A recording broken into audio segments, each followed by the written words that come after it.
Hey, welcome back. More trails.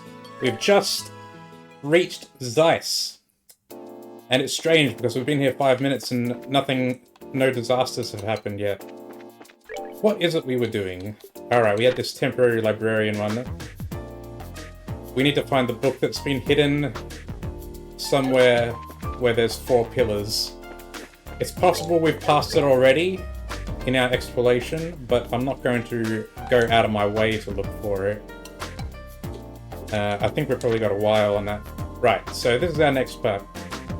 Made arrangements with Zeiss to speak with the factory chief. That's right, we're investigating the black ornament that was in the package addressed to Daddy. Oh, here we go. Oh, you were the ones with Tita before, no? Welcome to the Central Factory. Can I help you? We are from the Bracer Guild. We'd like to meet with the factory head if we may. Estelle reached into her pouch, paused for dramatic effect, then flourished the introduction note to meet the factory chief. Joshua looked stoic and tried not to roll his eyes. I see. Just a moment, please. Hazel used the intercom, keeping one wary eye on Estelle all the while. Sir, I'm terribly sorry to bother you during your... Yes, sir. The people from the Bracer Guild are... Yes, sir. Right away.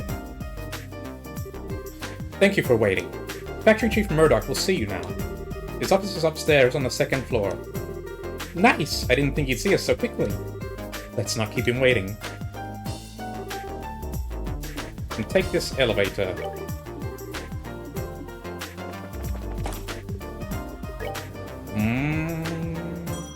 Ding. It's the archives. Alright, here we go. Mr. Murdoch, you look suspiciously like the mayor of Ruin. Hey, I've been waiting for you two. Estelle and Joshua, right? Yes. It's nice to meet you, sir. We're sorry to bother you at work like this. No, don't worry yourselves about that. The Bracer Guild, and Cassius in particular, have done a great deal for me in the past. It'd be rude of me not to welcome his children. Huh? You know Dad? I guess you might say that. He was my benefactor. It's no exaggeration to say that the Central Factory produces the finest ornaments in the land. Naturally, the confrontations over our craft have never really stopped. Whenever we had a problem, we'd always contact the Roland branch and have him come over. I see. That explains all the business trips, then. And now, my benefactor's kids come to visit me themselves. So, what can I do for you? I'm happy to help. Thanks, sir.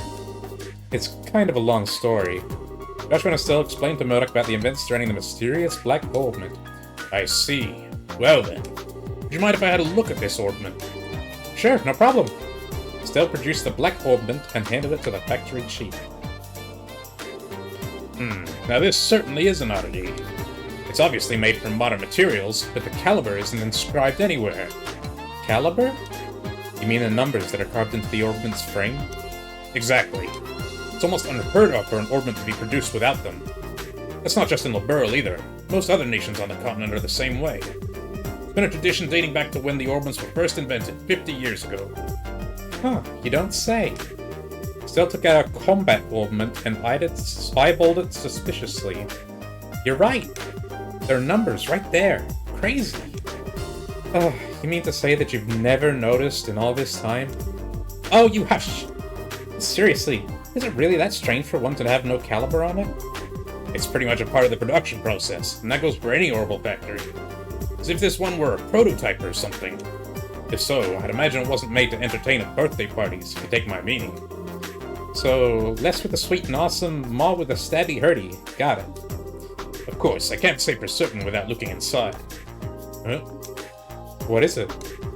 I can't find the maintenance cover. Now that I really look at it, it has no seams to it at all. How the hell was this thing made? I don't see any way to check out the inside of it. Aw, man. Would it be possible to cut it open? That might work, yes. But I'd hate to just break something belonging to Cassius like that. Oh, okay. Maybe we should let that professor handle it. Oh, right. The one mentioned in the note. Yeah, he should be able to tell us something. No? There was a note that was included with the ornament. Bell showed Murdoch the note. Please ask Professor R to do an analysis. You wouldn't happen to know who this Professor R is, would you? Well, let me think. In the letter R and the people that Cassius knew, it must be Professor Russell. I'll say Tata's grandfather. I thought so. Who's Professor Russell? And wait a sec, how do you know this guy? I don't, but I know of him. He's known as the person who brought orbital technology to the world in the first place. Hey, you know your stuff. As I'm sure you know, orbments were invented by Professor Epstein. We're just gonna skip right over that one. And Professor Russell is one of his disciples. 40 years ago, he brought the orbments and his knowledge back, and that's why Liberl is a technologically advanced nation. You might say that he was the father of the orbital revolution. Wow, now that is impressive. Man, I had no idea that Dad knew anyone like that. Even so, it worries me a little that we're letting this old prop, handle this orbment. We have no idea what it is, really. Huh? Well, how to put this? For good or ill, he's a certified genius. When he gets an idea for a new invention in his head, there's just no telling what he'll do. Much like the time when he was developing the first orbital airship. What's with the far-off look? I guess that a lot's happened. Sorry. I'm sure that he'll be able to figure this thing out. Go find him and ask him about it. It can't hurt. Thanks, Chief. Where should we go find him? Hold on a moment. Murdoch flipped the switch on the intercom. Testing, testing. Ah, good. Actually, I've been looking for you. Sorry to bother you, but can you come here? Alright, I'll be waiting. What? Did you just call a professor or something? Oh, no. He actually has a private workshop in town. He has all the latest technology at his disposal, so I know he can figure out something about that thing. Wow, he really must be a genius. Wait, then who did you call? His granddaughter. She works here at the factory. I'm sure the child will be happy to show you the way. The child? Excuse me. What? You. Oh, Estelle and Joshua? You mean that you know each other? Yeah, we only just met a little while ago, though. So then, I guess that she's the professor's granddaughter. Exactly. Tita, been talking with Estelle and Joshua here. I'd like for you to show them the way to your house. To see Grandpa? Okay, I will. I appreciate it. Ah yes, if you learn anything new, I'd love if you came back and told me. As an engineer, I'm extremely curious to know more about this.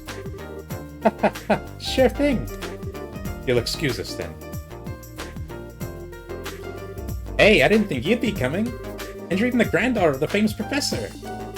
No wonder you're so comfortable with orbments. Oh, come on. I'm still just studying under my grandpa. Oh, by the way, do your braces have business with my grandpa? Well, sort of. The situation is kind of complicated. We can explain everything once we see your grandfather. Oh, okay. My house is in the southwest corner of town. Get off the escalator and go straight until you reach the south entrance, and turn to the west, and there it is. Got it. Well, let's get moving. Anything the matter? The professor's private facility is on the southwest corner of town. If you learn anything, please let me know. I have to admit, part of this is intensely fascinating. What's in here? Nothing.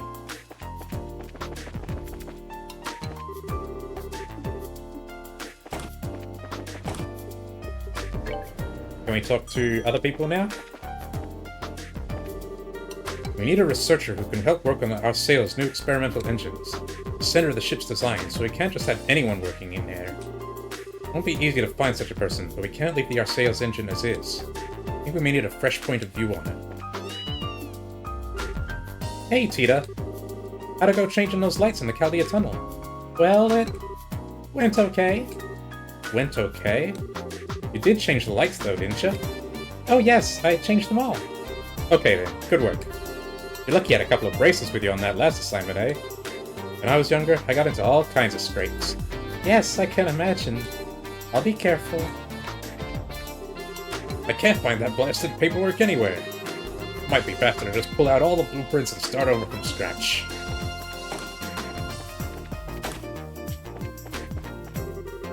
I think it's safe to say that the orbital gun's research is moving along nicely. We'll take time to properly micronize the components, but we can do it. Move so smoothly we can have them on the shelves soon. Hope they end up big sellers. We already saw that one last time. We have new lines. We'll check with the not basement, but the guy on the first floor. He does have new signs. Welcome to maintenance. To tell you the truth, I'm really a factory researcher. Well, a junior researcher. I'm studying augment service and maintenance right now. One day I'd love to have my own research laboratory. Hello, Tita. Where are you off to today? I'm going to show these two where I live. They have something to discuss with Grandpa, it would seem. Oh, I see. Bye, Hazel.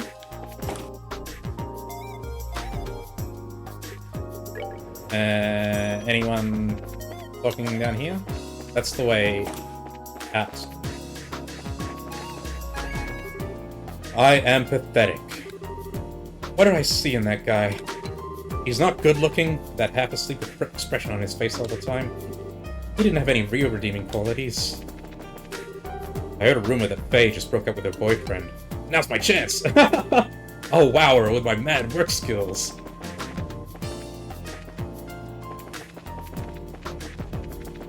First thing on his mind.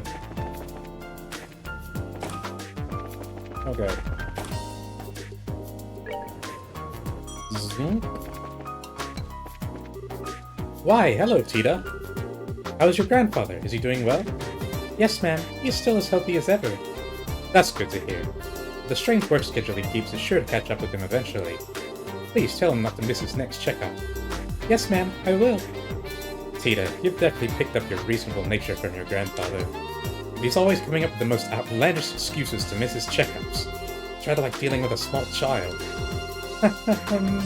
Sounds like Grandpa, alright. Yep, we definitely need to be more careful with how we sew the insole. I tried to test it myself, but I need to do more monitoring. You're making sneakers? Well, well, well, if it isn't cute little Tita. You're just in time. In time for what? I've just developed a very, interesting agricultural specimen in the greenhouse. I'd very much like for you to try it and give your opinion. What do you say? Is this specimen you're talking about a tomato? That's right! How did you... I just talked to Terry. He told me something about you trying to feed him some kind of bitter tomato. Did he now? Whoops! Look at the time. I have to finish this tour. I'm sorry, Ray. I'll talk to you later on, okay? That Terry. I wish he'd keep his big mouth shut sometimes. I wanted to see your cute little face get all scrunched up when you tried this tomato. Wow. They don't let this one out much, do they? We can just continuously bomb them.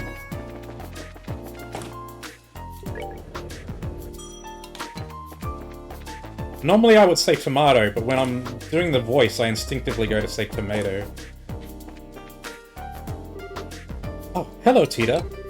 Sorry to have called you in so suddenly like that. No worries at all, sir. So, any progress? How's the orbital calculator? Oh, it'll take a little longer. Not that I was expecting it to be repaired overnight. Yes, sir. I wish I could be more help. It's fine. Don't worry, I didn't have any plans to use it yet anyway. I'll call you if I need you. Yes, sir. Goodbye. It just really bugs me. Fix one thing and another thing pops up because of it. I'm never gonna finish. Alright, let's get out. Zoop. You look like you've been working hard. How about a nice cold drink? We've already brought stuff in here. Welcome. With all kinds of beautiful flowers. Please have a look. Hello, Tita. Hello, Vince. Off to work at the factory. Well, do your best. Thank you. Hello, Tita. Showing some guests around? Oh, hello, Elise. Looking for some new flowers? Yes, that's right. Every time I go shopping, Vince starts to complain about every little thing. He's as particular as certain other people I could name. I'm not obsessive, it's just that Mother can be so obtuse. What did you just say? Please, don't fight.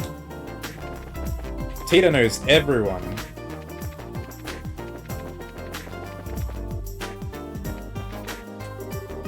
The Orlando Cecilia is currently in port. Yeah, we've heard that one. Zoop-de-doop. Docking is a go. Time for the final lift-off check.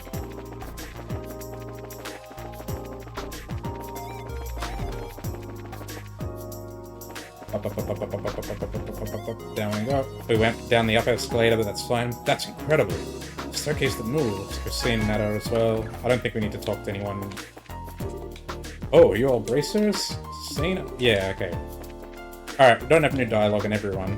Well, maybe there's some with Tita. Professor Russell's private laboratory is in the southwest corner of town. Ilika, are you psychic? How'd you know that we were on our way to the professor's? Come now. You're the professor's granddaughter, aren't you? Oh, yeah. Guess this saves me the time reporting in, right? The professor is a very busy man. Don't keep him waiting. Bye, Tita. Keep your eye on those two for me, okay? Yes, ma'am. I will. We have new quests? No. Oh, we can report the librarian on.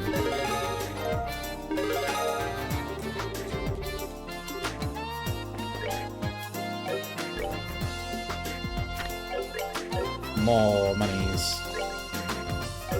We've only got 5k, we blew everything. Alright, let's just go ahead to the shop. The house. Here we are. No, it isn't. Hi, Tita.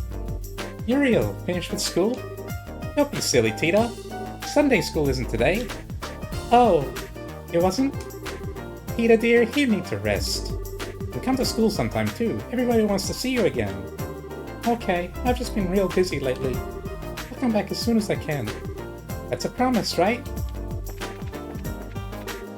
Hold on. Tita, what are you doing here? Louise, aren't you supposed to be working in the design room? Yeah, but first they wanted me to finish calibrating the orbital guns. Are you showing these two bracers the ropes or something then? Yes, I am. I'm on my way back to my house now. Speaking of your house, Tita, it sure has been quiet around there as of late. No gas leaks or explosions. Explosions? I wouldn't go so far as to say explosions, Louise. Just a little flying glass. Just a little flying glass? How exciting. Whatever. I want to see the professor's newest inventions as much as anyone. Don't stop your test due to worries about collateral damage. Okay. Thank you. Good luck on the production of the new orbital guns. Many thanks. Notice the old grindstone and all that. Let's see here. Septium optic panels. Septium optic panels. Where did I put that book? I didn't take employment at the central factory to make orbital guns. Part of working for the man. Right, that's the house. Everyone knows Tita, apparently. You need to watch yourself around the owner Ben. He loves to come up with all kinds of justifications for his plain cooking. Hey! What are you telling my new customers? What? I'm just telling it like it is. Well, isn't this a treat? How are you, Tita? How's Professor Russell? Same as ever, I trust? Yes, sir. He's doing well.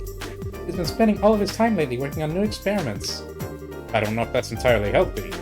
You try to get him outside a little more often. Okay, I'll try. Once he gets into a new project, it's really hard to get him to listen. That sounds like your grandfather, alright.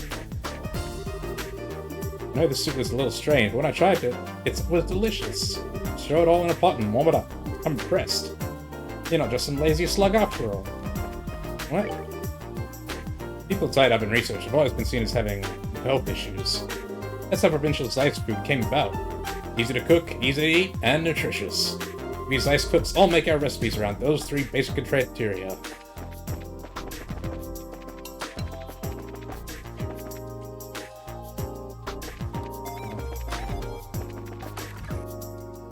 How many people does Tita know? Welcome to Zanrad Hotel. It's one of the most storied hotels in the history of the world. It's been run by my family for over 6 generations. Made. Okay, sheets are done. Let's stock the room. Yeah, we've seen that. Emma's unleashing the fury.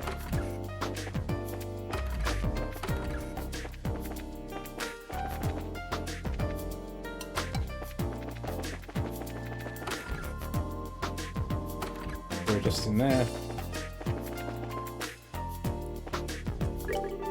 Store owner's is Stain, the guy who lives next door to you. He's really pushing for us not to carry any of the new cutting-edge weaponry. Takes the joy out of the job, I tell ya. He says the newest stuff isn't reliable enough for him to stock in good faith. He's turning down the newest prototypes from the best factory inventors. Some of these things can perforate a rhinocider. What a waste! Huh? If it isn't Tita! Hey, these guys are... That's right, they're bracers. I'm showing them to my house. Yeah, I thought so. I'm Wong, Scythe Branch. I'm new here myself, so we're kind of in the same boat. Is that right? Well, it's great to meet you. I'm Junior Bracer Estelle. This is... Joshua. Pleasure to meet you. I heard from Killiker earlier about some pretty amazing juniors coming to Zeiss. Your reputation precedes you. Aw, you're making me blush. I'm afraid we're not quite as good as you might have heard. We were just lucky. We had the help of some amazing senior bracers and some very generous civilians. Charisma is a praiseworthy quality too, you know. At any rate, we're understaffed. We need you. Welcome aboard. Thank you, Wong. Yeah, indeed. Thank you. Bang on you guys, even if it is just a temporary assignment. Rubber item display is essential. Huh? Oh, Tita, it's you. Got work at the central factory again today? Yeah. You're helping out here? Yeah, I'm in charge of the merchandise display. My dad doesn't have a lick of sense about it. Oh, so you're the one who keeps everything so lined up so nice and straight. Yep, that's all me. Okay, next is the fruit. See you at school on Sunday. Okay, see you then. Don't forget to finish your homework this time. I'd love it if everybody thought of my place as the little neighborhood store. I try to keep a little something for everyone on the shelves. Hard to balance the logistics, but nothing worthwhile ever came easy, right? My husband never orders the proper amounts of anything. I keep telling him to take more care of the merchandise that sells better. Doesn't he know anything about being a salesman? It's Tita! Tita, let's play Orbital Dilly Engineers again. This time I get to hobgoblin the Ding Bezel Orbiterator, okay? Sorry, Didi. I have to show my friends around first. Maybe next time, okay? Okay. Yes, ma'am, Professor Tita!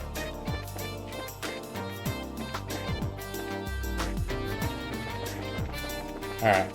Last one. I've seen that. Welcome to the Septian Church.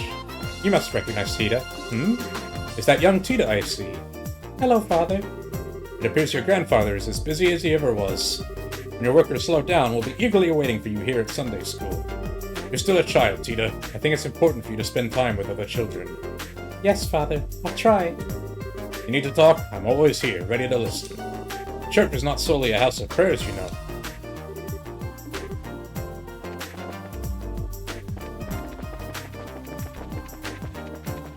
Alright. Grandpa! Hehe, this is my house. Wow, nice place. Professor Russell is here? No, I think he's in the workshop. Through this door. We should go and say hi then. Oh, I don't think we came in here before. Maybe it was locked. Oh no, here we go. I'm home, Grandpa.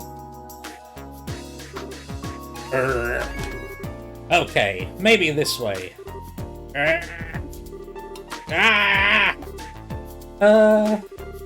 So this is the professor? Nice to, meet you. My name is Estelle Bright of the Bracer Guild.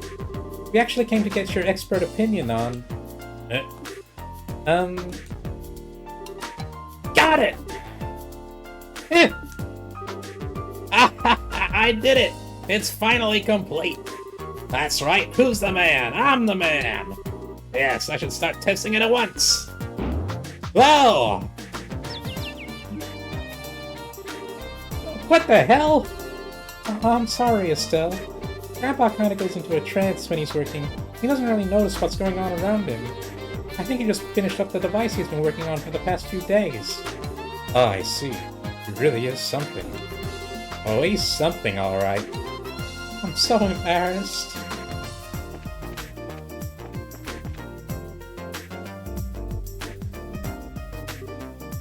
Grandpa! There are some people here who need to talk to you. Huh? Oh, Tita, you've come at just the right time. I need your help with compiling the data from these tests. But Grandpa... This new invention will actually block up Biosense's Orbment's detection faculties. It emits a unique orbital force field that deflects the energy that a biosensor sends out when it scans. Oh, really? Yes, really.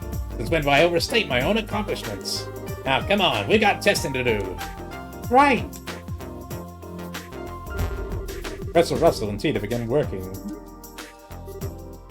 Hey now. Never mind, Estelle. I think we should just let them be for a little while.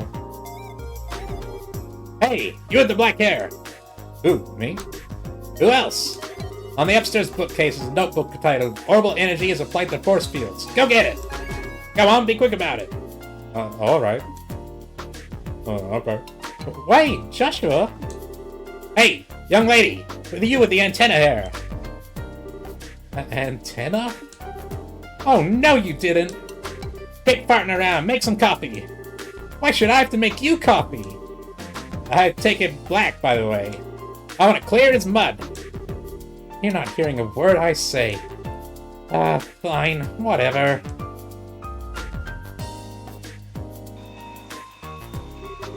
Yep, perfect. All set, Grandpa. Just as fast as ever. Oh.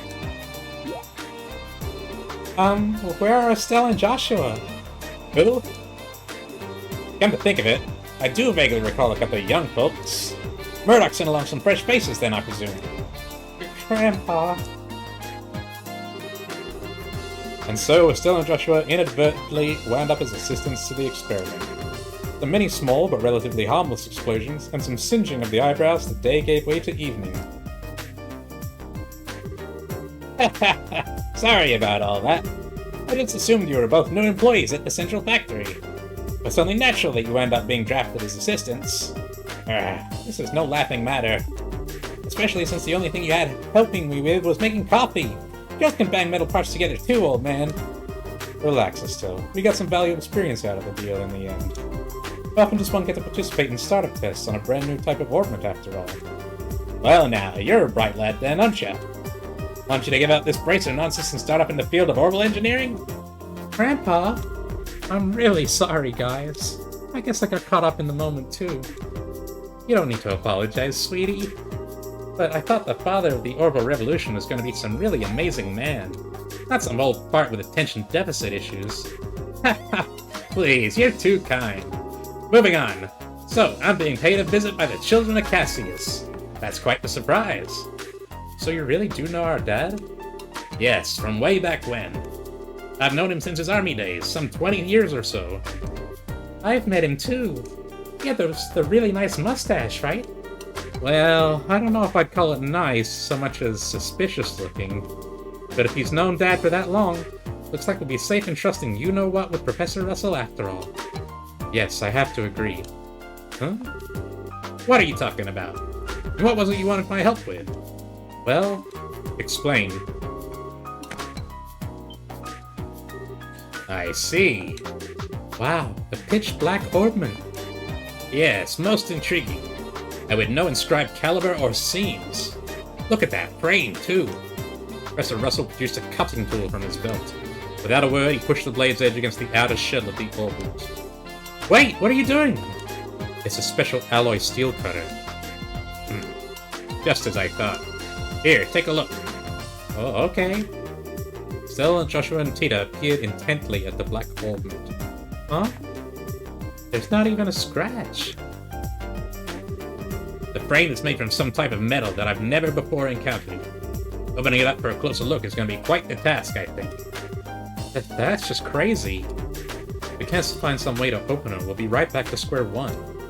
Well, I can certainly spend some time on trying. But first, I think that maybe we should put it under a measurement scan. A what now? That huge piece of equipment you saw when we were working on the experiment. It can gauge orbital energy activity in real time.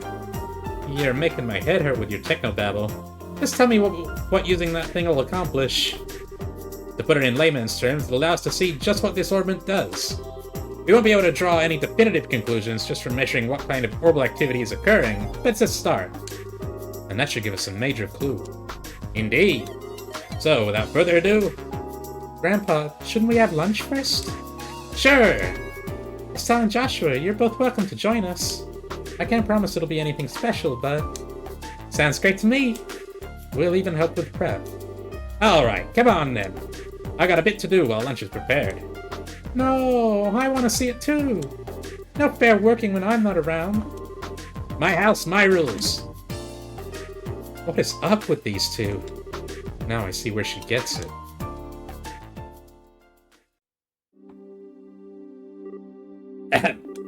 Now, if everyone is ready, let's get this started. Estelle, if you put the ornament on the stand. Okay. Like this? Yes, thank you. Are you ready, Tina? All set. Good, good. Now, commencing orbital force measurement test on the Black Ornament. Black Ornament? So that's going to be the official name after all? Using it officially is so boring and simple. Why not something cool like Dark Thingy of Impending Doom? No, simple is best. Anything longer than Black Ornament would just be annoying to say. Aw, look at her. She's all anxious to start. Huh? Oh. Alright, let's begin. Peter, if you'll activate the scanner, please. Okay. Output set at 45. Put all measuring equipment on standby. Roger. Done. All measuring equipment is calibrated. Okay, from here on out is the real deal. There's no direct input or output was detected. All we can do is measure how the central crystal circuit responds. Now, let's see just how much this contraption is really worth. You're sure in a good mood. And click! Neat. It's all glowing and stuff. I get it. It's putting a major strain on the crystal circuit. There. Peter, any readings? Yes, but they're kind of weird. Hmm? The tachometer's needle is shaking like crazy. Now it's spinning around the dial. What? Oh. Hey! What's going on here? Joshua! It's that same black light from before. What? Oh, it's gonna deactivate everything, isn't it? Yeah, everything goes off. Like it deactivated the artifact. Even the escalator.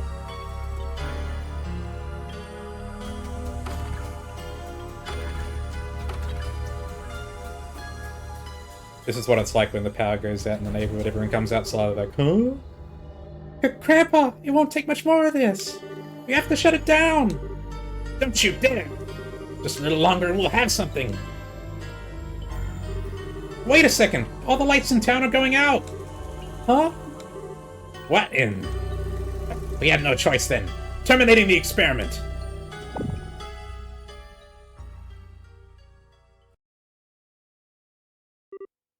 Oh. They're back on. Ew. Let's see the readout. Nothing. Didn't record anything. The only thing that kept working was the scanner on which the black ornament sat. But even that, well, that's for everything else. Good. Looks like the experiment's finished. How's it outside? Fine. All the lights are back, like nothing happened. There's still a lot of people panicking, though. Okay. Just what the hell was that? How do you like the game so far? I'm enjoying it a lot. Yeah. The combat system is pretty good. I like the augments and stuff. Very slow burn, but I'm getting into it. That was what I would dub the orbital shutdown phenomenon. The what down? You mean how everything inside all the orbments just stopped working at once? So the Black Ornament did this? Yes, I've no doubt. But I would never have dared to guess that its effect would be so extensive. There's definitely more to this than I expected. Interesting. Most interesting indeed. Only you would think causing a blackout over an entire city is interesting. Professor! Ah, Murdoch. Just the man I wanted to see. The feeling is not mutual. Every single time you invent something, it means trouble for me. What the hell were you up to that would cause all the power downtown to go out? How rude. It's not even my fault this time. See that there? That's the Black Orman, and it caused this. Is that the... Okay, I get it. That's the root of this, then it's genuine extenuating circumstances. But it still means that this was your fault. Ah, nuts. You got me. That's it? They're just okay again? Are they always like this? This is so embarrassing. And so, the first day in Zeiss kept everyone busy. Due to how late it was, Estelle and Joshua stayed at the lab for the night. Nothing crazy has happened yet. We haven't had a burned orphanage or anything. I'm waiting for this chapter's shit to hit the fan. Man, yesterday was such a crazy day. I was surprised enough at the town, but I really wasn't expecting to deal with anything like that. No kidding. But back on the subject of the Black Orman. It's much more powerful than I've ever imagined possible. Yeah. What's the prof gonna do now that his equipment's gone all kaflooey? Good morning, guys. Morning, Tita. Good morning. Quite a big day yesterday. No kidding. You guys sleep okay? Yep, like babies. Is the professor already up? Oh, he left for the central factory early this morning. He said something about how he's going to expose all the Black Orman's secrets. Wow. Looks like getting roared at over and over by the factory chief yesterday didn't even put a dent in him. We really appreciate both of you taking the time just to look over something a couple of relative strangers brought you. Oh, it's fine, really. I was investing it out of pure curiosity more than anything. I should go to the factory myself once I'm done with breakfast. What do you plan to do? Naturally, we'll be coming with you. I want to know what's really going on with that orbit too. Maybe there's something we can do to help. Yay! And you can come with me! Uh-oh, I almost forgot about the soup! Just a second, you two. I'll bring you breakfast as soon as I make sure it's edible and not on fire. I guess that's what that smell is. Man, what a cutie. I wish we could take her back with us to Roland's. She could be like a pet, cheering us up whenever we're feeling down. That's kind of creepy, still. Yeah, it is. And now that we've had a good breakfast, off to the central factory. Before we do that, I'd like to check in at the guild. I think it might be best to report on what happened yesterday, just to be on the safe side. Well, okay. Hey, Tita, would you mind if we stopped by there on our way? Sure, go ahead. Started this game series a few months ago, and I'm currently in the 4th game, and man, I've never been so immersed in a game or story ever. I've heard a lot of good things, particularly about the 2nd game. So, I'm enjoying it. Nothing has, like, blown me away yet in terms of amazingness, but it's good. I'm having a good time. Ah, good morning. Oh, hi, Tita. I've heard that it takes a while. Like, the 2nd game is where it ramps up, is what I've heard. Hi, Uriel. Do you have work today? I sure do. I'm helping my granddad today. You really seem busy. Good for you, though. You're the definition of a tireless mind. Oh, good morning, Tita. Last night was some crazy stuff, wasn't it? Go easy on me today, okay? I ended up spending all night working with Chief Murdoch. Everything calmed down. Still, though, that's the first time I've ever heard of an Orbman shutting down. I bet Wilmot in operations is completely losing his mind. The orbital calculator had to have just been blown out. I've never even heard of an Orbman stopping, let alone actually seen one stop. I bet the central factory's a madhouse right about now. So, the Black Orbman stops things. You seem so busy, Tita. Not like my sister at all.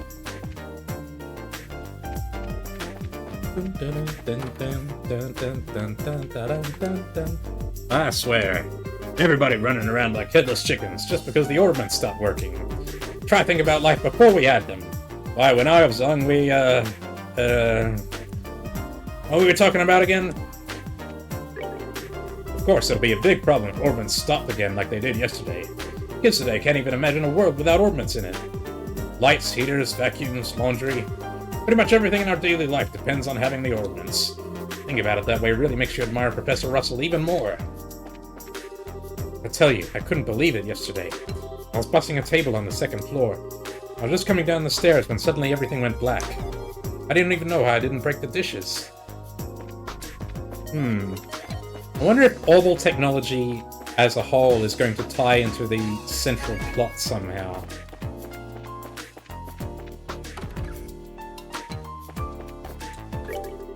Last night was such a burden on our customers. I'm glad things got fixed so quickly, but still. I don't know that we've had a night without Orbalites since before the revolution. Nope. Guess. Liberl is amazing. Everything, even the lights, are ordnance. My village is in a rough corner of the Republic, and we don't have many ordnance. I'm here in Zeiss to pick up a new heating ordnance. After I rest up, I'm going to go to the central factory. No maid? Where is she today? Oh, there she is. Good morning! My name is Emma, and I'll be your maid today. You just relax, and you will experience the greatest service of your lives. Aren't you guys guests here? What happened last night? I was dead to the world. Oh, my time to chit-chat. I've got to get ready to go. I'm headed for a famous hot springs resort near here. Just when I decided to go to bed last night, all the lights just went out. I accidentally ended up getting in my husband's bed. You don't sleep... You don't sleep in the same bed as your husband?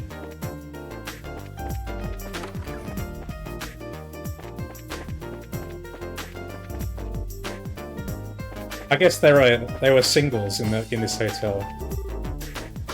Oh, Tita, it's you. Yesterday show was something else, don't you think? Did the ornaments at your house all suddenly stop too? Yeah, they did. We were all surprised. Yeah, they stopped all over. It was scary looking out and seeing the whole town dark. Forgotten how dark it got at night without orbital lights. You know it. Wheat, white, rye, sourdough. What kind of bread is good bread anyway? Labels would be so much easier. Here's the good bread, and here's the bad bread. Makes your purchasing decisions easy. Were you all okay last night? I thought the lights had just broken or something. I was on my way to the factory. When I got outside, though, the entire town was dark. I don't have to be a genius to know that something wasn't right about that. Yesterday it was dark out. It was like when I stick my head under the covers. My husband never orders... Yeah, you said that yesterday.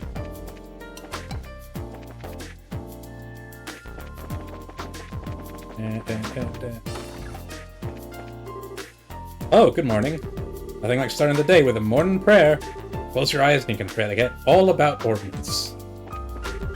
Last night was quite a dangerous affair. The central factory looked like it was in total uproar. Such times of anxiety are best remedied by a calming prayer. Good morning, Tita. There, no need to speak. Last night was quite hard for you, wasn't it? I'm so sorry. There's nothing you need to apologize for. Experiments are vital to progress, and sometimes experiments must fail. We all understand this. Tita, make sure you are there to support your grandfather. Yes, Father. I am always willing to listen if you need someone to talk to.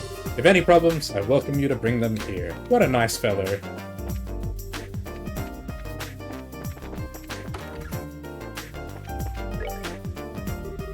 Good morning. That was some day yesterday, wasn't it? When you're ready, we'd like your full report on it. Business as usual, Kilika? I've heard the basics from the factory chief already, but I'd like to expand that account with some first-hand details. Well, explainers? I see. So the orbit that was sent to Cassius in secret was in fact something dangerous. The Guild is very interested in these developments. We need to continue working with Professor Russell for the present. We thought you'd say that. When we have more information, we'll contact you immediately. Do we have more quests? No.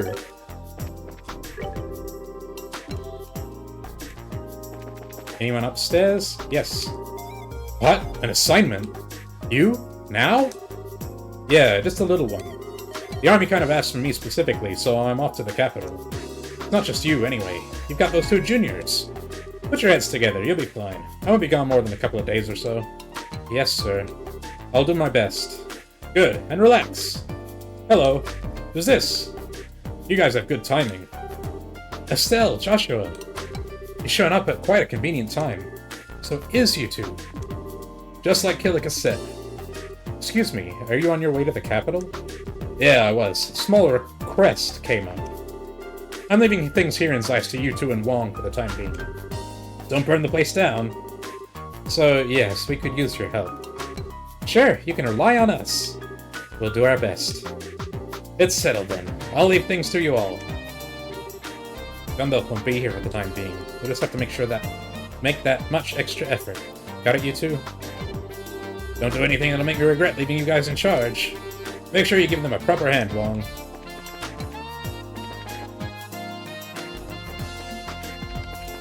Yeah, we went to the arms store.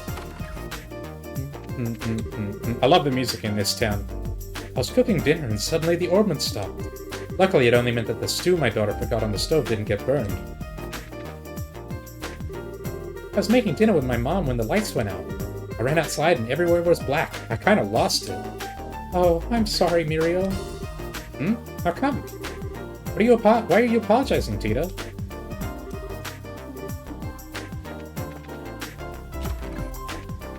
Don't admit to anything.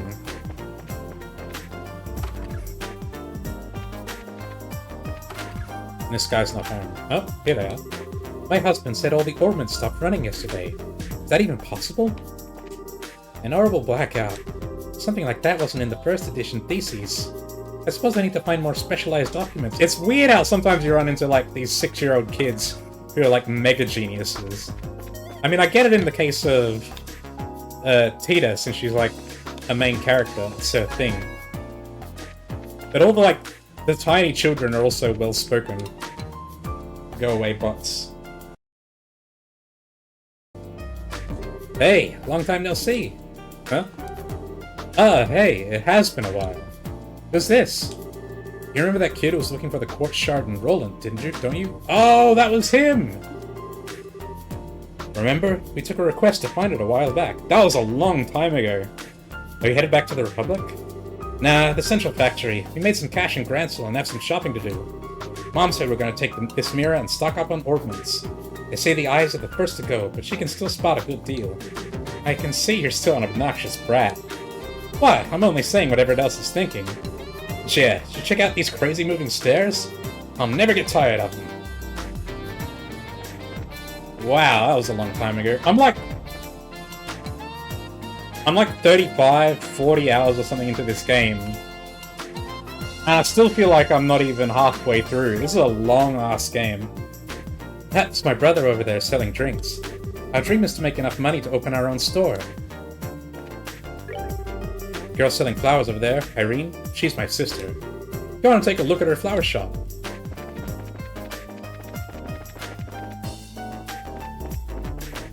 Like, me talking to that kid in Roland was a long time ago, like weeks ago for me. I read about it in the Liberal News. That Sky Bandit thing sure was crazy. It's a nightmare for us up here if the Republic flights get stopped. Have to deal with all the passengers. I wonder if we can buy a new issue of the news. All the ordnance stopped working last night, right?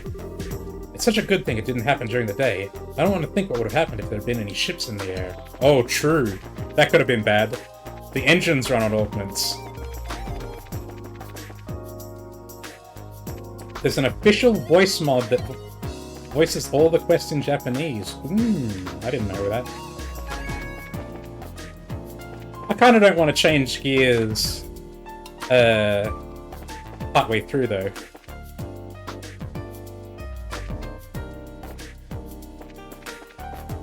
Can we buy... No, it's still on issue 6.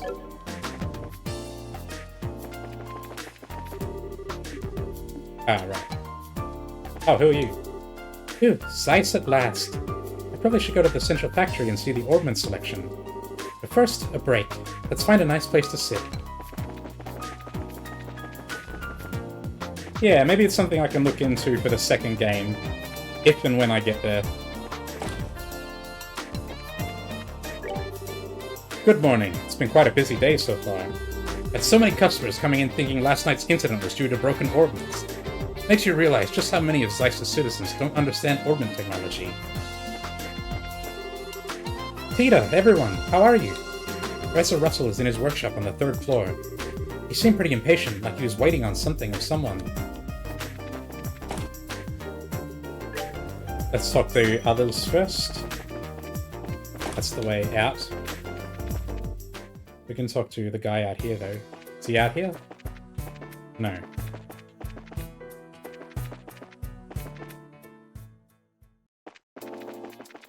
Zoom.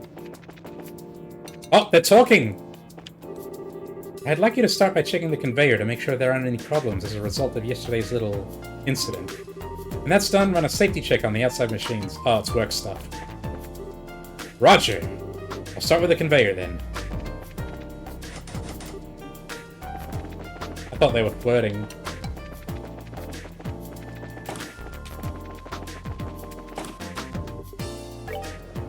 Second floor.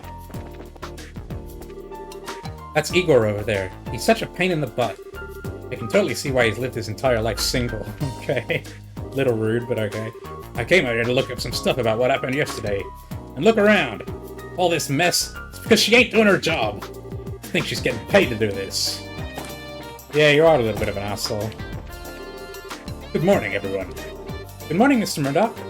Good morning, sir. What a day yesterday was. Been getting complaints from the citizens all morning. Wow, that's rough. Not like it was your fault or anything. We're very sorry, sir. We didn't mean to cause... No, don't apologize. These kinds of things happen when you're doing science. Happens a little bit more often around Professor Russell's science, though. Speaking of the professor, has he come in already? Oh yes, he came in very early this morning, all fired up about something. Probably needs some assistance, so go on up to his workshop and see him. It's on the 3rd floor. 3rd floor. Let's go then. Got a bad feeling about this. By the way, Tita. Sir? Please don't get the professor too excited. If you have a repeat of yesterday, we won't be able to do anything for a while. I understand, sir. I'll be careful. Lockers.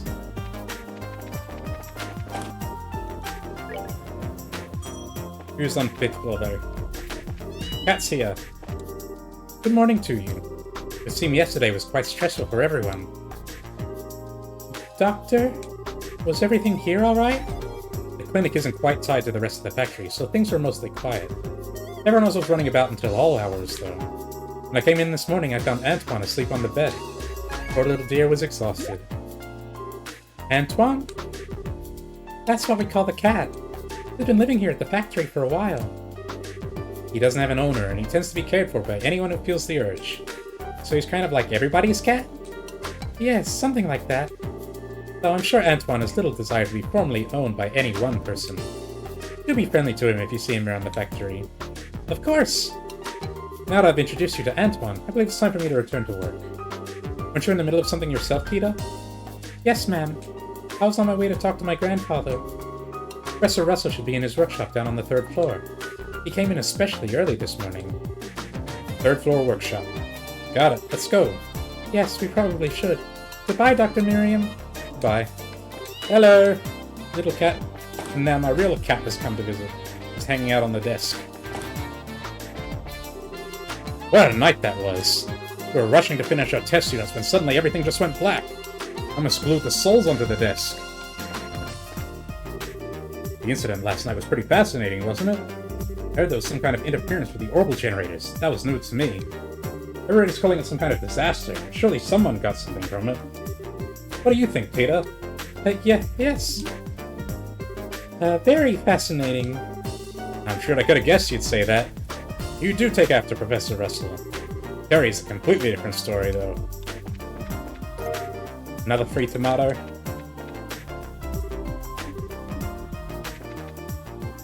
Okay, there's one more room on the 5th floor, I believe.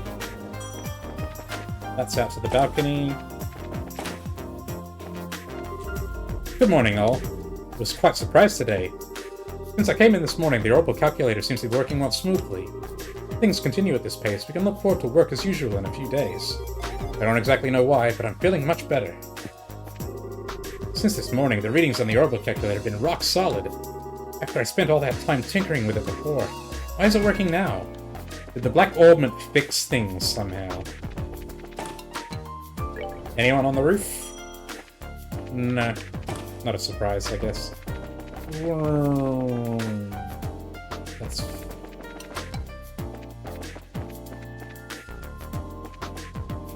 Workshop. Design room. I know you're probably busy due to last night, Carl, but I do wonder if I could have a word. I want to discuss Louise. Her original application stated a desire to work on airships. If possible, I'd like to move her to work on the Alsail's orbital engine project. What do you think, as her supervisor? Louise? She's an exemplary researcher and scientist. But she's losing her drive working on orbital weapons research and design. That's the woman in the house with the bratty little kid. I agree with her transfer. It'll be good for her. Yesterday's event was quite the surprising phenomenon. As far as I know, this event is inexplicable within the limits of our current knowledge of orbital technology. Okay, now where did I put those documents? Still looking for them, are ya? Ah, another failure! Grandpa, we came to see if we could help. Ah, hello, Tita. And you two are here as well, I see. What can I say? We were worried. So, what are you working on? Well, as you can see, I'm trying to cut into the Black Orbman. It hasn't been going very well. What seems to be the problem? Perhaps a demonstration is in order. And click! Whoa, what's that thing? It's a circular saw. It's made of a special alloy that can cut through basically anything. That ought to do it then. Nope. It stopped. I thought that might happen. It's on a smaller scale, but it's the same phenomenon as yesterday. Seems like the Black Orbman is blocking the functionality of the other Orbmans, interfering with them in some way. Oh, it turned the saw off. I thought it just blocked the saw. And I doubt it was solely made for the purpose of killing the lights. Yeah. But, Grandpa, doesn't the effect spread like it did last night? Yes, good thinking. This interference with nearby Orbmans seems to spread out, moving from orbit to orbit, like chain lightning. I put the range at about 5 Arch. But if there are no Orbmans powered on within that range, well, then that's where the effect stops. I see. That makes sense. However, even with that knowledge, there's no way to know why it causes machines to simply stop without getting a look inside it. It's very troubling. Is there any way to destroy the thing? Maybe with a good scream and a really hard whack? Don't be ridiculous. Didn't you see the big saw do exactly nothing to it just a moment ago? Well, yeah. Anyone thought of trying fire? Made it melt down in a blast furnace or something. If we did that, the insides of it would melt too. Oh, yeah. Well, it's worth a shot. Actually, it might work. Really? You know of a way to burn it open? No, that's not what I meant. Orbital power. That which drives Orbmans to work can't be used for this problem. We'll have to find a way that doesn't rely on any orbital energy. Is there even such a thing? A combustion engine. A device that burns fuel to generate energy. The idea's been around for a long time, but it's very inefficient when compared to an orbital engine. Imagine combustion. However, all you need to work on them are standard tools. Ah, neat. I get it. Fire's the key. But, Grandpa, I've never even seen one of them. I'm pretty certain there's one under study in the central factory workshop. Oh, you'll need to get fuel as well. Like oil or something? No, it's called gasoline. It's extremely flammable. It's likely a tank or canister of it stored in reserve. Yes, it should do the job. I'll start getting the tools ready. I'll help. Is there anything we can do? I mean, I can't do anything super technical like Tita can. Well, you can go get the engine and gasoline. It's gonna be heavy, but you braces should be strong enough to move it. Okay, leave it to us. So, where will we find these? Huh? Hey, Goody, good to see you. Let's see. Don't tell me that you've forgotten. I've forgotten. He just said not to say that. Estelle? If you look in the operations room, you could probably find them. What the heck is an operations room? It's a room with a bunch of orbital computers. It's on the 5th floor. You store all kinds of information there for safekeeping. Wow, I didn't even know there was such a place. We've been there! And leave it in your capable hands. Making coffee, fetching stuff. Well played, old man. Well played. Oh well, let's go find this operations room thingy. To the 5th floor, then. Huh? What are you doing? I need that combustion engine and some gasoline. And Tita's working in. Remember, They're in storage and operations on the 5th floor. 5th floor operations. Got it. Let's get going. Zoom. Up, up, up, up, up, up. Zoom. Not this one, this one. Bam, bam, bam, bam. Wow, check out this place. This has to be the operations room. Hey, you two! I haven't seen you before, so you mind telling me what business you have in here? My name's Travis, Senior Engineer and Supervisor. Nice to meet you. We're with the Bracer Guild. We're here at the request of Professor Russell, so if... Professor Russell? He's not in trouble again, is he? Again? You really don't have much faith in him, do you? No, I mean, I realize that he's a genius. He was the one who developed the Capella unit after all. But even being acquainted with him results in no end of trouble. Pt.2, on the other hand, is an incredibly sweet girl. Just an all-around good kid. Yeah, I get what you mean. But I don't think we have time to stand around talking in this case. We need to find where the central factory stores its equipment. Oh, is that what it is all about? In that case, go right ahead. I'll show you how it works. This cylindrical device is a type of computer. It's called the Capella. These days, they mostly get used to assist in airship navigation. This one is equipped with the fastest general-purpose data processing in the world. It can be used for anything, from calculating material density to information retrieval. Now, for information retrieval, you have to use this front panel to select that mode. That will send a signal through the wiring and allow you to access the memory orbit. There's a quartz inside that trains a rapid light pulse on it, you see? And it simply extracts the data you want. So, I trust you know how it works now? Sure. Yep, no sweat. I'm impressed, Estelle. You're way better with modern technology than I am. Okay, so I lied. All that stuff went completely over my head. Well, here's the setup. You can change the mode with this panel. I'm sure you'll figure it out in no time. Just go ahead, right? Go ahead, touch the panel. You should figure out what to do quickly enough. Hey, how's the orbital calculator holding up? My meters are saying that everything is running smoothly. The orbital calculator Capella System version 7, copyright ZCF 1197-1202. They have copyright in this word. Mode information retrieval. Memory check, okay. Database access, insert search term. Central factory. Establishment. S1154, Septian calendar. Death of Professor C. Epstein in the southern state of Le Mans.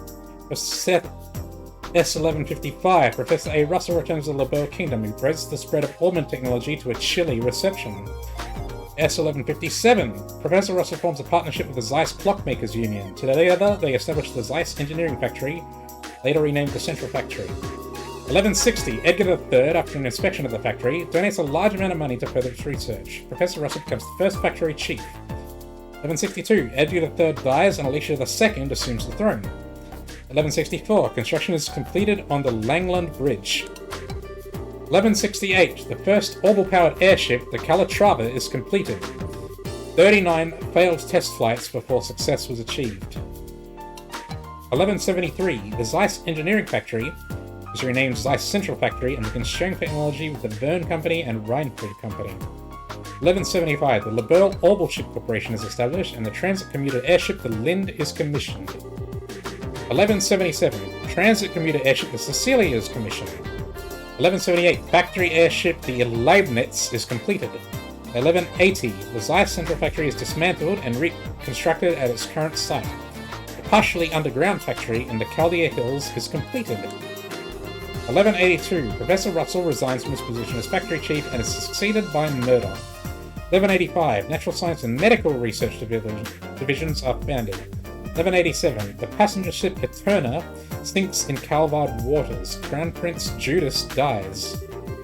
1190, the Orbital Network, a joint venture with the Epstein Foundation, is publicly announced.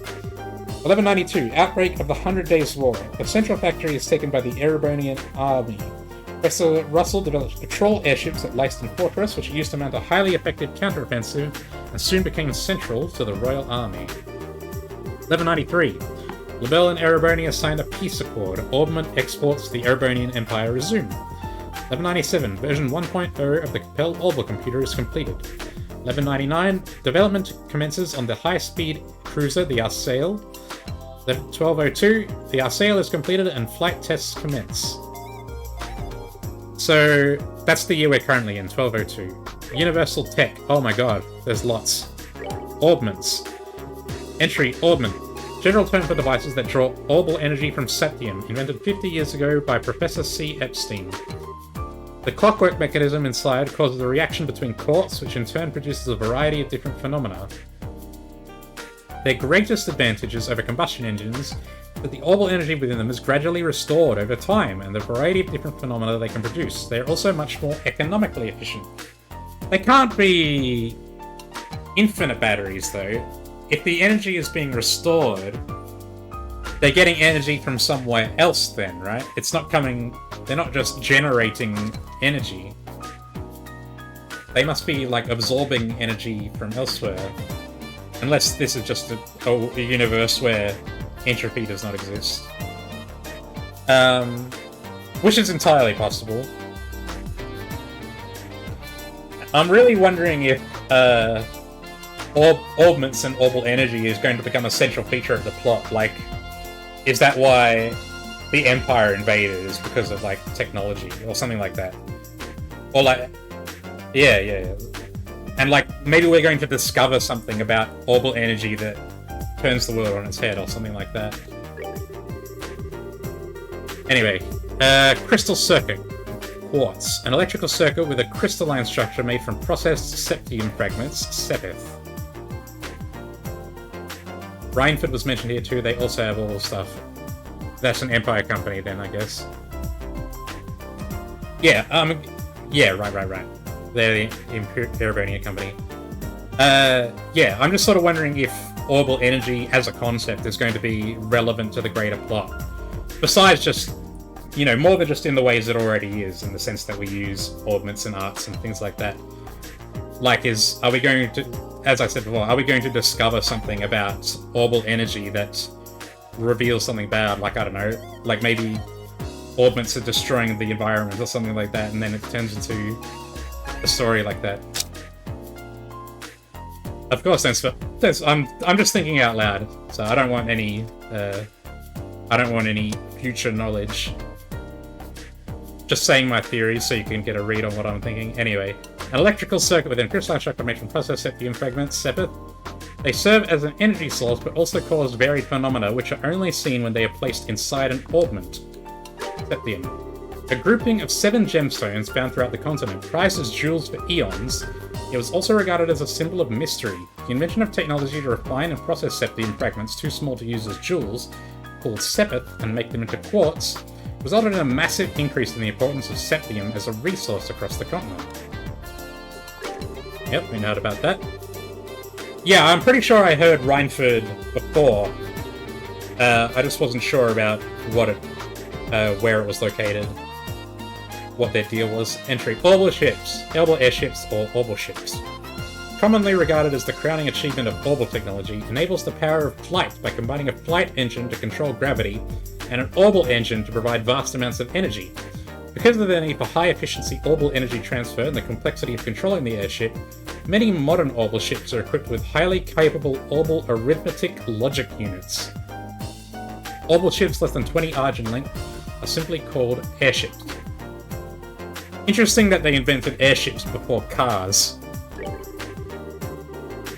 Although we've seen those little, like, bike things in the docks, in the airship ports. They got, like, little forklift-looking bikes. But they don't seem to use them for getting around. Entry. Orbital weaponry. Any firearm or cannon powered with orbment technology. Currently the most common form of military weaponry among many nations. With orbital firearms, energy is focused in a helical path along the barrel down to a tiny point, which then forces a large metal projectile outward at high velocity. These guns can fire more rounds than traditional gunpowder arms and at adjustable levels of force. Orbital cannons, meanwhile, fire shells containing energy which explode on impact. Similar to orbital guns, these have less recoil than gunpowder using cannons, and their power can be similarly adjusted. Tactical orbments. Orbments used to manipulate orbital magics, usually no larger than a pocket watch, so its internal workings are extremely minute and elegantly constructed. When quartz designed for tactical orbment use is installed, It improves the abilities of its bearer. When this quartz synchronizes with the bearer, aka the resonance phenomenon, the internal mechanisms take over the otherwise complex process that would be required to use magic, allowing just about anyone to use it in the form of orbal arts. Furthermore, the arts the user is able to use can be changed depending on the combination of quartz inside. We sort of already knew that, but not in as much detail. I do like the information, or the little extra information in the world as well. Combustion engine. A machine which generates usable energy by burning fuel within, less efficient than its orbital counterpart due to issues with gaseous exhaust and noise pollution. Combustion engine number owned 1, owner maintenance chief Gustav, and that's it. Some really rugged clockwork apparently, since you can just get beat up by a monster with them on your person.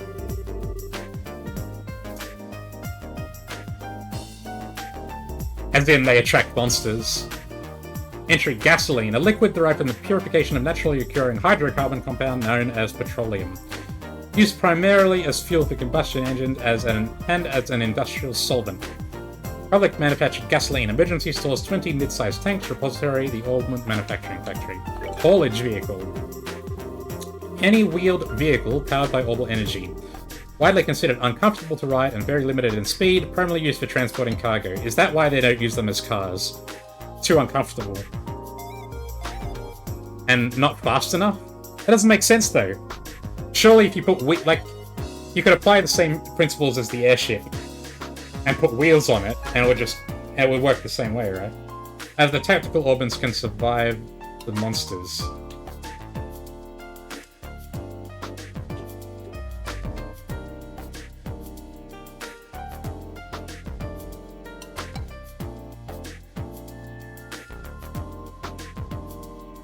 I'm not quite understanding. Anyway. Looks like you found what you were looking for. Wow, it's like a magic box or something. Mobile computers are really something.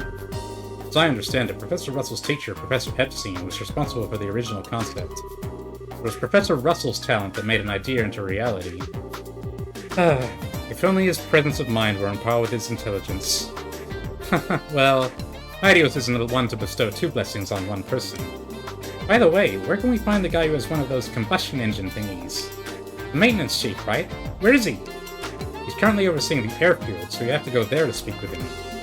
Also, the gasoline is likely in the Orbment Manufacturing in the basement. Talk to the staff there. I'm sure they'll be happy to get it for you. Maintenance Chief Gustav is down at the airfield working on a combustion engine. The gasoline is in the basement Orbment Manufacturing facility. Thanks! You've been a big help. Think nothing of it. Let me know if you need anything else. So we ended up getting information from him anyway.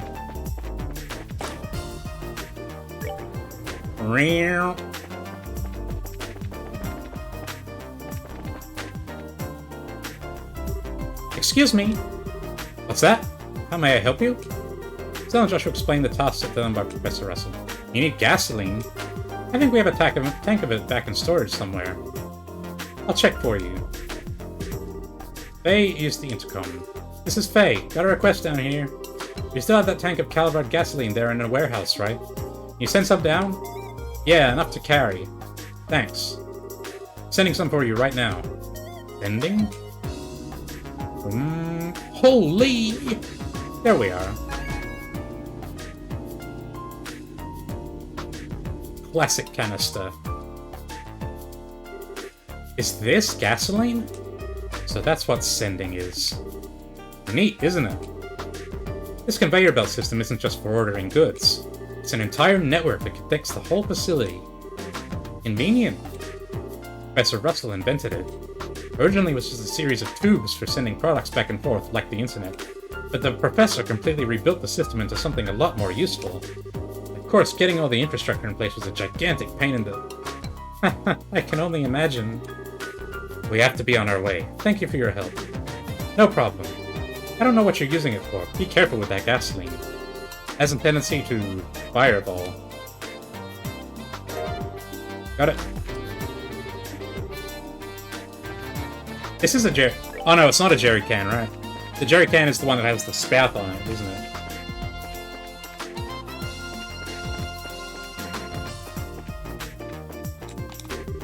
What kind of guy is he? I tried asking your friends, but they didn't tell me much.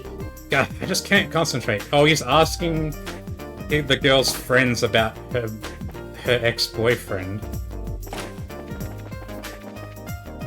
That's weird, dude. The airfield, huh?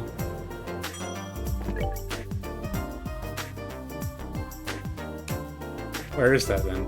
We've got the gasoline, so now we need to see Maintenance Chief Gustav. The Maintenance Chief is probably on the airship boarding platform. Is that on the roof? He only comes back to the factory if there's some kind of official business for him. Oh, the airship platform. Okay. That's what it means. Hello there. Would you like to see our selection of quartz? Quite a wide variety of quality crystals to peruse. No, we're good for now, I think.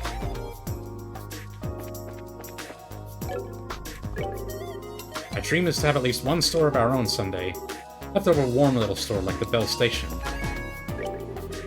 That's my brother over there selling drinks. Our dream is to make enough money to open our own store. Have we got new dialogue on everyone already?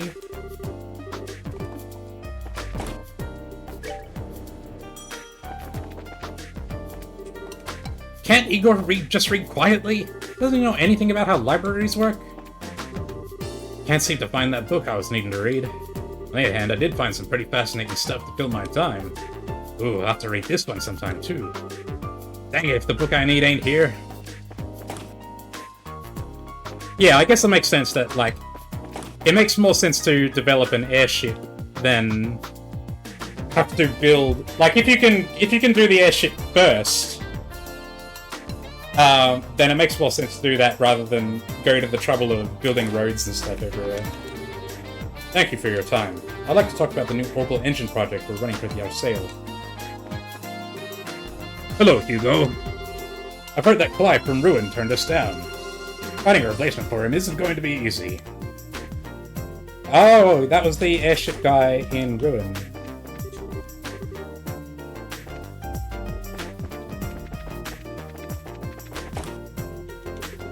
Well...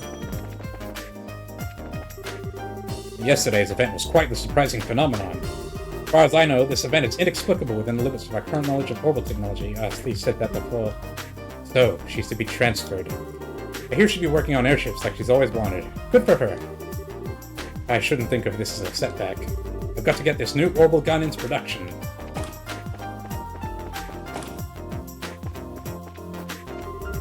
Huh? What are you doing? Right. Okay. Yep.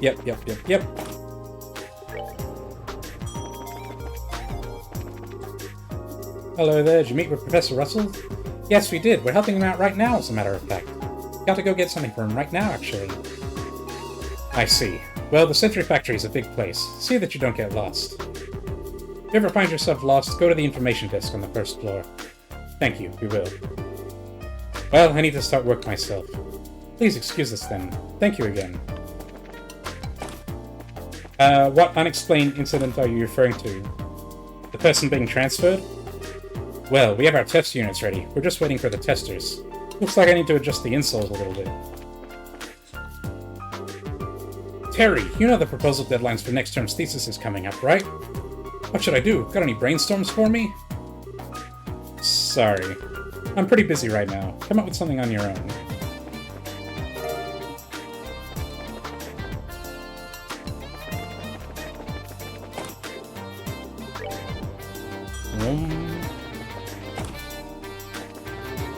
The maintenance chief is also in charge of the airfield, so you find him there.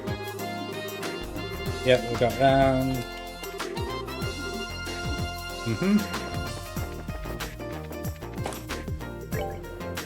Wrong one.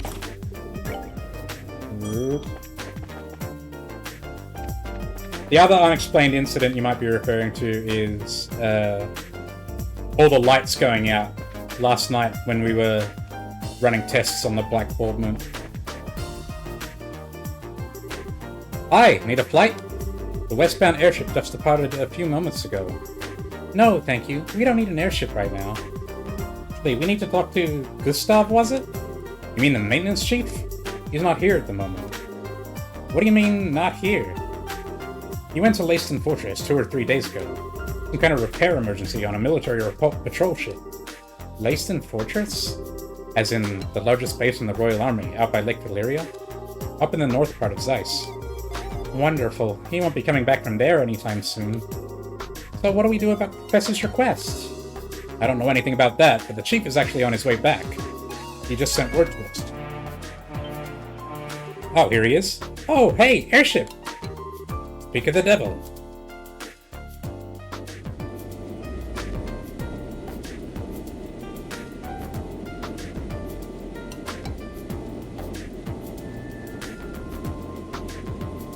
We can go a little bit faster than that. There we go.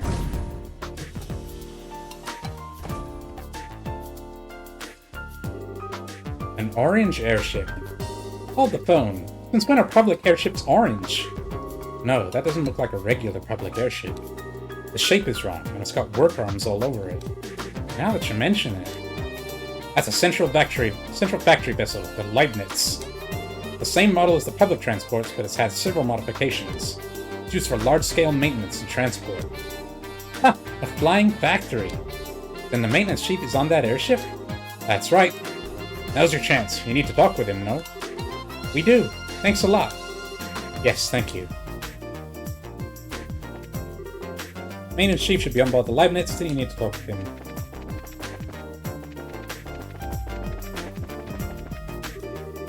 What do you think of her? Isn't she a beauty? This is the crown jewel of the Central Factory fleet, the Leibniz. What do you want? The Leibniz has a mountain of parts stored in her. It's dangerous, so stand clear. Actually, we're looking for someone. Isn't there a maintenance chief by the name of Gustav on this ship? Could it be the person with the portrait and the blue hair? What do you want with me? Oh, well, that's convenient. Still explained that Professor Russell had asked him to find and borrow a combustion engine. Ah, you're running errands for Russell, are you? A combustion engine, huh? Well, you got good timing, I'll give you that. Huh? Hang on a second.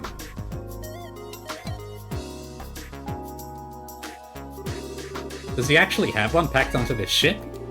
Looks like it. Just in his pocket, I guess. Here you go. It's a heavy beast, though, so be careful. Save combustion engine. Yeah, you weren't kidding. We can still manage to carry it. You got some spirit to you for such a young girl. I like it. Thanks. Pretty interesting little coincidence. That old fart wants this thing right after I got it back from the military. Huh? From the military? Yeah, this thing was on loan to them for a little while. They were using it for some kind of research. As a matter of fact, I only just got it back today. Huh, lucky for us. What's wrong? Oh, it's nothing. No, say it! Now that we've got what we need, why don't we take it back to the professor? Sure thing. Thank you, Mr. Maintenance Chief. Sure. Give my regards to the old man. We can't explore the ship. What a funny coincidence. We just get the combustion engine back from the army, and now the professor's taking it. Well, it does just sit around in storage otherwise. Joshua, you're thinking that it's sus that the military was doing research on the combustion engine. What did they want it for? Do we have new dialogue on the town NPCs? Moving stairs are cool. It's true that walking up and down stairs is a pain, so make the stairs move. Nice.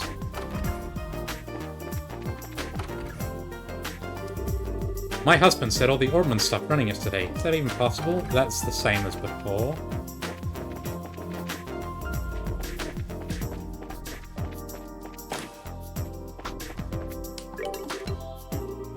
Okay, let's just go back straight to the professor.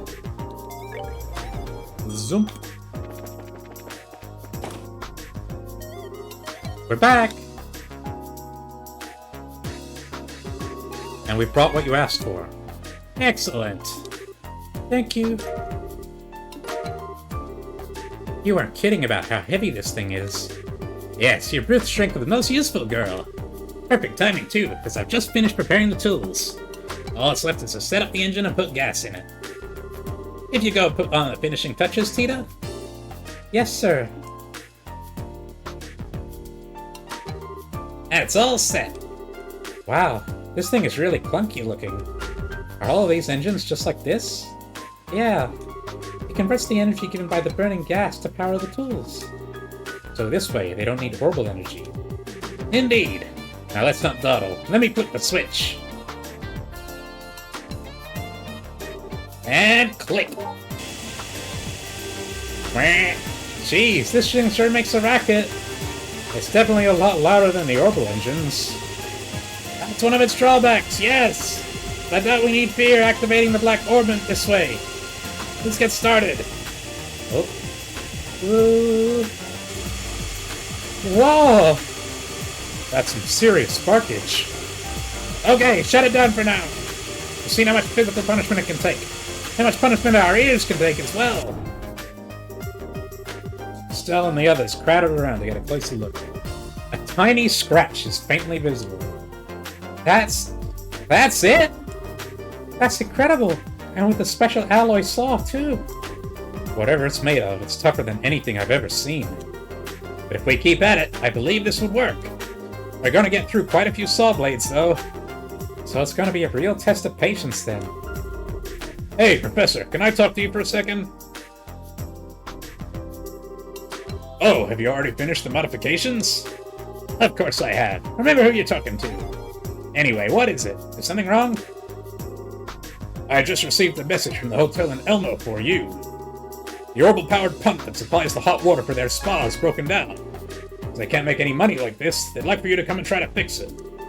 Ah, you must be kidding. You're gonna send the most esteemed professor, who's like 70 years old, to fix the hot water at the spa? Damn it, of all the times for this to happen, Don't you have like 100 engineers here? if you're that busy, why don't you send another engineer over? Exactly. No, that pile of junk is at least 40 years old.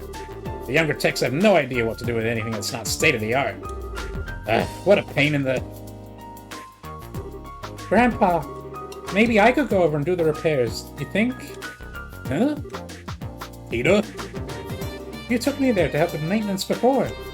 I think it'll be fine if just I go. I'm sure you do a fine job on the repairs. That's not what concerns me.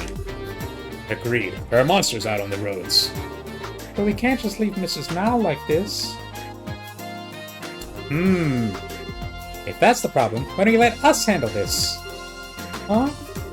It's a bracer's duty to ensure the safety of the borough's roadways. Therefore, seeing that Tito arrives at her destination safely is our responsibility. Well, that's another story. If you're all with her, then we don't need to worry. Alright then. Thank you. Are you sure this is okay? Don't worry about it. Kids shouldn't sweat the details so much. If you're ready, then let's go. Thank you. Thank you both. Okay, Grandpa. And Mr. Murdoch. We'll be back soon. Take care, dear. Be careful out there. Very well then. I'll leave Tita in your capable hands. Tita, be careful out there. Thanks in advance. As long as you get her there, Tita can do all the work. Good luck. What's her augment situation like? She's got the same stuff we put on her.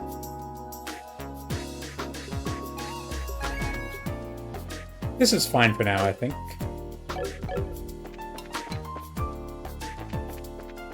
Yeah, we got her as a party member before when we met her in the caves on the way here.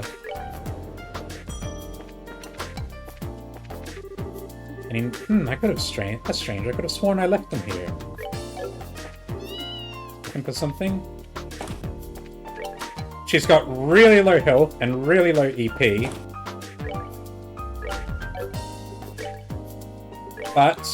And her stats also aren't great. But she has AoE on her normal attacks. Something the matter? Roy is out to lunch.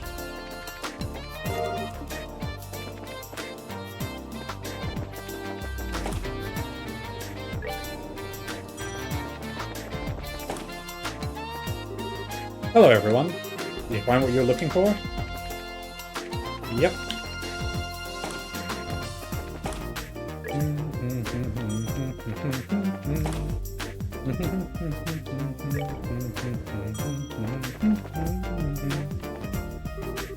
Oh, so that's the infamous Wilmot from Operations. Never even seen him before.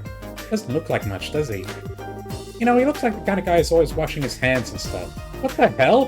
What kind of stereotype is that?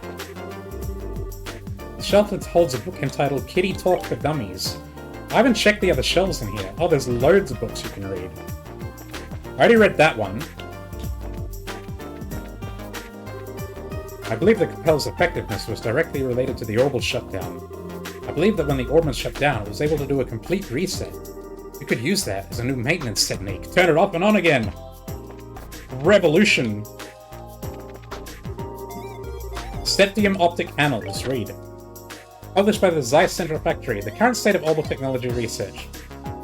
Particulars: 1. Research pertaining to orbital energy attributes on a quartz interface. 2. R&D for high output orbital guns which utilize zero-defect crystals. 3. Statistical predictions of precipitation defects due to interference field formation. 4. Relative cascade geometry and propulsion efficiency under low orbital energy conditions. 5. Mechanical calculation acceleration through the use of orbital energy storing cycloidal gears within a tourbillon. General theory, the current state of orbital technology research. During these 50 years since the Orbital Revolution, the Central Factory has striven in the reform of orbital technology by working out a number of applicable methods for its use. Currently, the research findings of this same factory have been utilized in all facets of society and have greatly contributed to the development of industry. However, on the flip side of all these remarkable achievements, the field of basic research has been disregarded as a thing of naught. What is orbital energy, and what are the fundamental operating principles of an orbman? They're asking the same questions I was thinking about before. Now, in an age where the social appraisal of technological research has become an unchallenged part of life, leads us to beg the question of whether or not we should return to the basics. Yeah, the computer hasn't been turned off in probably... When did it say the computer was developed? Like 10 years ago or something. Book entitled Tomorrow's Cooking. Cooking is a Science, Recipes for the New Millennium. Today I'll be introducing one of my newest cooking recipes, specially for those readers of this book. And that recipe is none other than, drumroll please, can you guess what it is? It's bouillabaisse! Yes, that's right, this delectable dish of unobtrusive monster bits is one that everyone can enjoy. Follow my groundbreaking recipe and that monster corpse you've been dragging around will taste simply divine. Now whip out your sword and let's get started. Ingredients: juicy bone, fish fillet, crisp onion, red pepper, clear gelatin. Directions: wash juicy bones thoroughly with water. If you're still bothered by the scent, then try boiling them, or if all else fails, ram a clove of garlic deep into each nostril. 2. Finely chop crisp onion. Chop juicy bones and fish fillet into edible-sized pieces. Lightly rinse clear gelatin in water after unraveling it. 3. Sauté ingredients in a heated frying pan. After fish fillet has been lightly cooked, add water or soup and simmer until liquid has half evaporated. 4. Lastly, add clear gelatin and bring to a boil. Remove from heat and wait for thickening. 5. After clear gelatin thickens, cut into edible-sized pieces. Your bouillabaisse is now ready. Isn't bouillabaisse meant to be a soup? I didn't think you thickened it and then cut it into pieces. You may eat it as is, or heating it with a little flashy orbital magic makes for a great dinner show. This dish is great for lunchboxes and scaring small children. And we get the recipe for it. Nice. Bouillabaisse Plus. 600 health and restores CP. Requires juicy bones. We've got a lot of everything except the bones.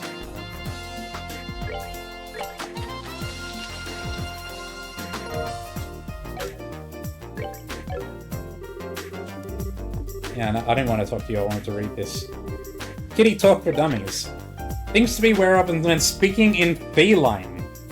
Pronunciation of the feline language has distinct characteristics depending on the region and may differ slightly from the following information.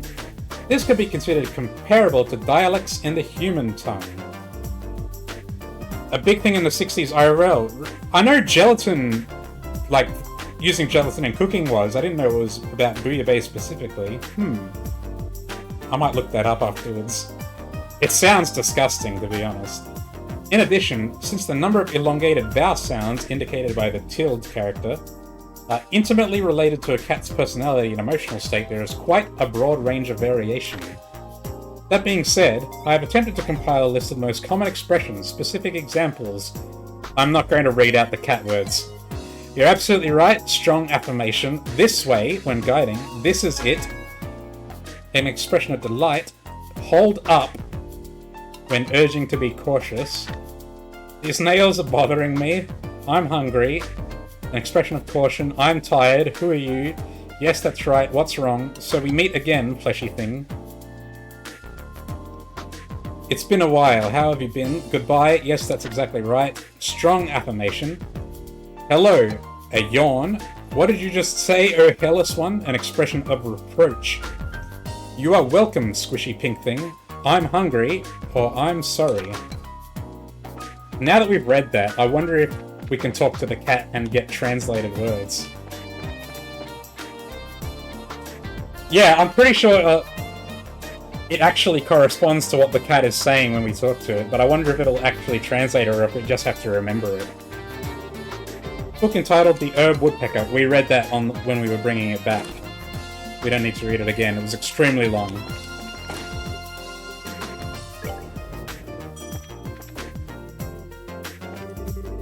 I think we should compact the barrel more. We're not taking full advantage of the high orbital pressure threshold. Yes, sir, that's true. But won't doing so make the overall unit too top-heavy? I believe this configuration is better given its current housing and balance. That may be true, but it's not part of my design philosophy. Trying to maximize output within our technical limits. Yes, sir. According to this data, no doubts that during the blackout, all orbments suddenly and utterly ceased activity. You just have to remember... Yeah.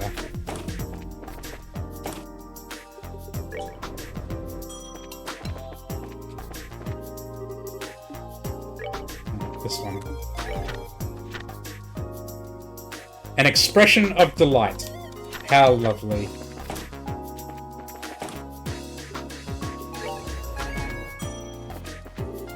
Hello, Tita. I heard about what happened at the inn in Elmo from the factory chief. You're going to Elmo, I hear. That's right. I've helped there before, so it makes sense that I go. You also have a responsibility to protect you on your trip. We will see you there safely. I've already contacted the Bracer Guild. Please see it to it that Tita arrives safely in Elmo. No worries. Shall we go then? Elmo is the spa village. We've been there already, but now we get to go there properly. I'm so confused. All I did was ask for a heating organ, and they handed me this telephone book. All these different models. I don't have a clue where I should start looking. See that customer over there? He's what you might call a layman. No orbment knowledge whatsoever. Think I should try to explain how they work? Not a good idea. You'd probably just start moaning and groaning and such.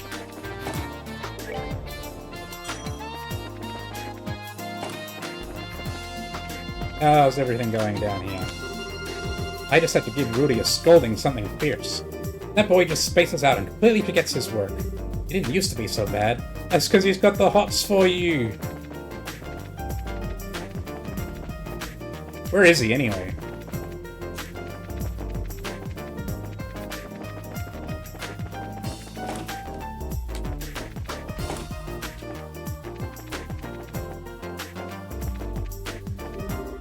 What? You serious? One of the researchers on the Orbital Engine project quit? Yes, we thought we had talked them into reconsidering. Apparently there were circumstances. His official resignation notice came today. I see. This is a problem. This whole project was to be for the Arsail. We can't get this started if hopes of actually using the Arsail are finished. I know. Can't keep the old model engine in the Arsail. I understand how quickly we need to find a replacement. We should look at it as a chance to get a fresh point of view on the project. This resignation business is a serious problem. We need to get the project moving ahead. There's nothing we can do about getting him back now. We should look at it as an opportunity for a fresh perspective on the project. We're talking about Clive, I assume. Is he around here somewhere?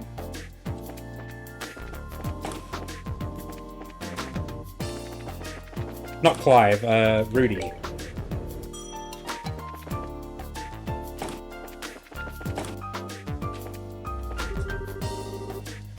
Uh-huh.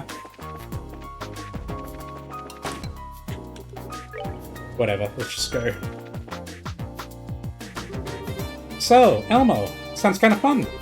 There's a hot spring there, right? Oh god, are we gonna have the hot spring episode? Right, it's a real nice place. My grandpa's taken me there a few times. Well then, let's set out. Just go out the south entrance, right?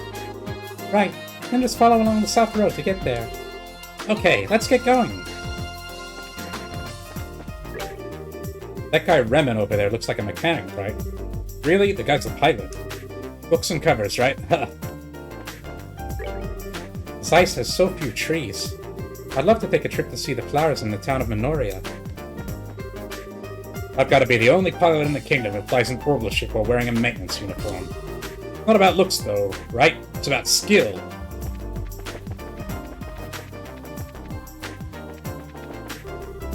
What, you already read it? The Liberal News latest issue? The Mayor of Ruin got arrested. Turns out he's a total crook. Between the Sky Bandits and this Dalmor person, what is the world coming to? Yeah. Hey, Cheetah. Helping your grandpa out again? Yes, sir. I've got to go to Elmo. Elmo? Are you serious? Did you just get attacked by monsters out there near the Chaldea Tunnel? This time I have 2 bracers for bodyguards. I should be perfectly fine. Well, you did bring back the combustion unit. Bracers, huh? First I thought you were just some loudmouth little girl. I guess you won't have any problems. Have a safe trip. Thank you.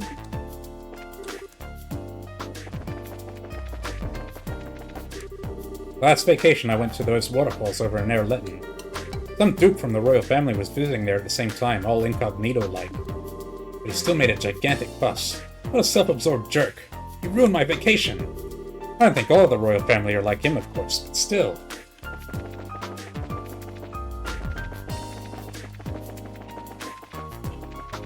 Can't go in there.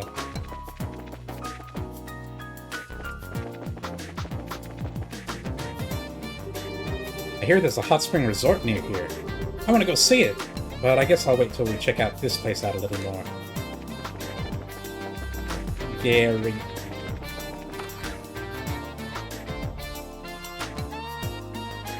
Wonder how big the bracer emblem is. I'm imagining it as like... what could I compare it to? I don't have any easy things to compare it to. Elkin's dedicated to the job, and he's good with machinery, but he's hung up on efficiency. An efficient yet undependable weapon is a useless weapon. I keep telling him that, but it doesn't seem to sink in.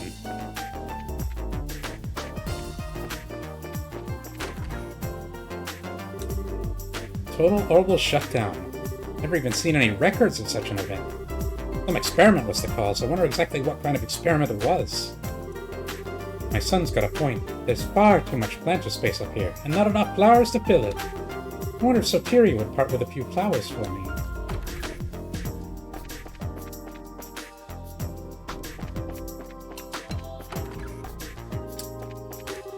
Hello, Tita. Heading out? Yes, ma'am. I'm off to Elmo. I see. Busy as ever. You should stop by the hot springs while you're there. My grandfather loves them. You're so lucky, Tita. What? Why? You've got purpose. I'm so bored now. You don't have anything you want to do with yourself. I can relate.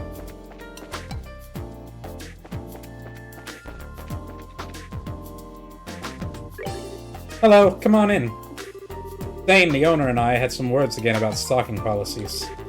He just doesn't want us to carry any of the experimental orbital weapons here yet. I tried sticking to my ideas, but in the end, it's not my decision. It's his store, after all. I really hope Carl brings us a test unit soon. About the only thing I look forward to these days.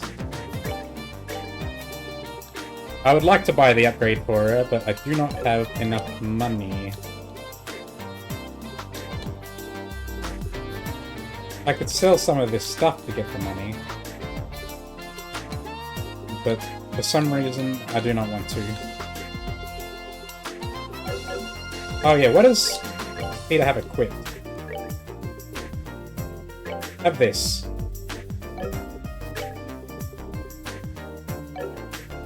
Double spikes. Army boots. 15 move 2. And these are 20 move 2.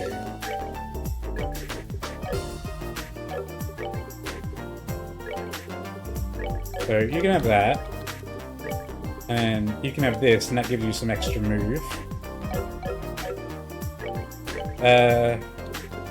And you've already got some accessories. Cool.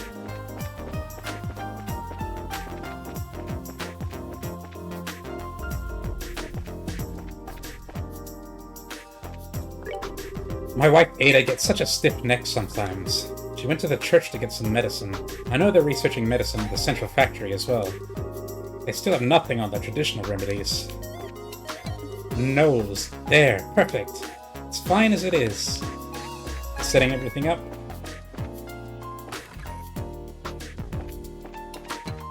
Family's not home.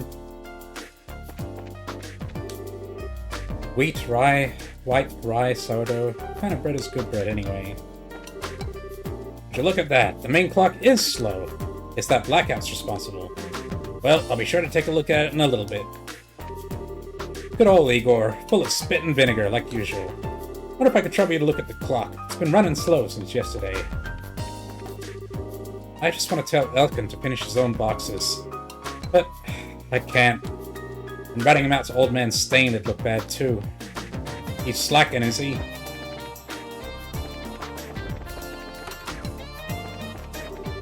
Ah, here we go. We came all this way. We should all say a prayer. Goddess Idios, thank you for your gift of medicine. Mommy? Mommy, are we finished? Can we go home yet? I thought someone had come, but they only needed medicine. Father Vixen is too lax on the lack of proper prayers. Lax on the lack. Oh, Idios, goddess of the sky, guide and protect your flock.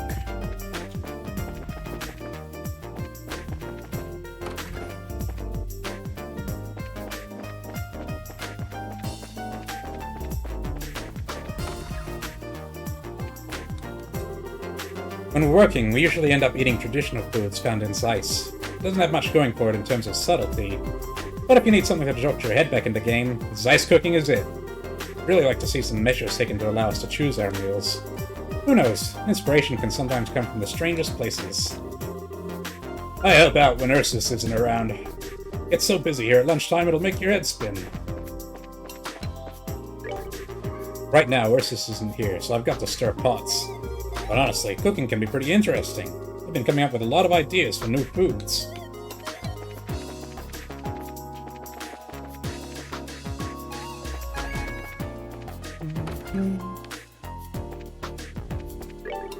It's important for us not to make our customers feel uncomfortable here.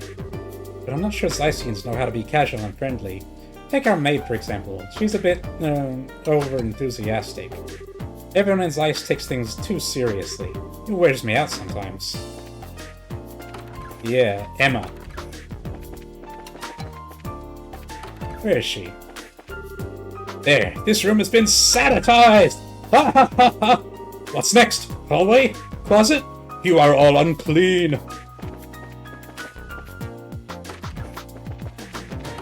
I don't think it's everyone in Zeiss, I think it's just Emma that's a bit psycho. This is such a nice, spacious room. It's definitely worth what we're paying for it. I think I'll take things easily for the rest of the day and finish my business tomorrow. This place is so cool. Moving stairs, orbment clocks. Just what I imagined a city that builds airships would be like in real life.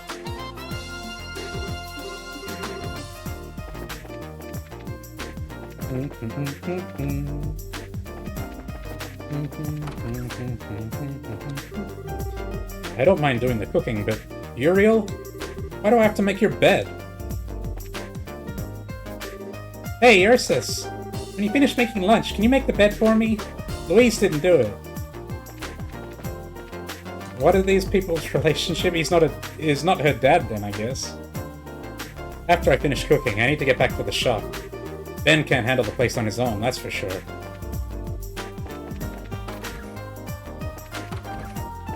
Alright, there's not going to be anyone in here. Alright, we're done talking. Let's get this shit on the road. That's off to... Oh, we forgot to check the Bracer Guild.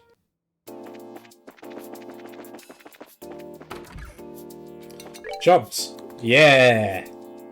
Client Terry, tester for new sneaker models wanted. Any braces that are involved in a wide range of activities are welcome. If you think your legs are up to the task, I'm seeing you on the 4th floor of the central factory. All testers get a free pair of shoes. Haulage vehicle search. Haulage vehicle headed to the Wolf Port hasn't arrived yet, but was supposed to ages ago. A brace from this brand is serving as its escort, but I fear they may have run into trouble. Please search the Trap Plains Road. Okay, potent ingredient. Looking for a powerful ingredient to use in my new menu items currently under consideration at the Forgeal Bar.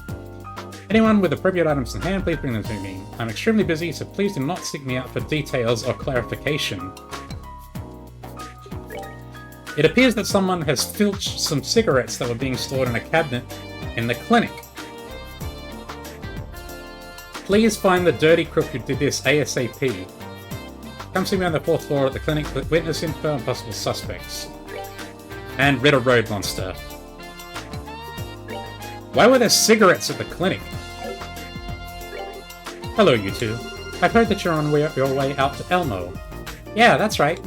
I guess Hazel's called you guys about it already. That's right. We have your assignment. It's a support mission for the professor. Elmo may not be that far away, but stay on the alert. We will. Time to get going. See ya. We'll return soon. Alright, now we need to go talk to these people to get our side quests. Let's talk to the guy at the restaurant first, actually. Maybe we have some ingredients we can give to him already. Wrong one. I'll save just to make sure he doesn't... talking to him doesn't bother him. Show ingredients. Ah, hello there. Do you have a minute? We saw the posting on the bulletin board and brought some ingredients. Please, let me see. May I see that tomato for a moment? Oh, shit. It smells nothing like a regular tomato. Much stronger than I'm used to. Let me try it. Ah! What is this? It's terrible! My taste buds have been violated! See? It's just gross. Maybe it'll be good for research, but I can't see anyone wanting to eat it. Well, it sure can't be eaten as is. But it certainly has an interesting flavor and scent. With the right preparation, it could be a useful ingredient for cooking. Maybe. Doesn't it worry you to eat something that nasty? No, I found that strongly bitter foods tend to be very good for one's health. When they don't kill you, anyway. A traditional Zaisian cooking calls for some very strong ingredients. I'm not sure I'd want to try that. There. That should be just the right level of bitter to nicely complement the dish. You can be the first to try out my newest dish. Consider my thanks for introducing me to such an amazing food. Tomato sandwich. I think I'll, save this for later. Now, I need to get back to work. Thanks for everything today. Okay, see you later. Excuse us. That was easy. Thanks for today, you guys. Keep an eye out for my latest creation. Does he sell them? No, I thought he might. Oh, we have the ingredients for that already. What does it do? Tomato sandwich. Restores 100 HP. 40 CP. A bitter assault on the tongue. Favored by adults. Good for a CP boost, then.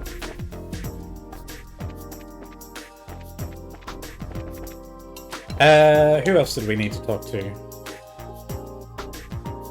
Wolfport. Terry is on the 4th floor, and Dr. Miriam is also on the 4th floor.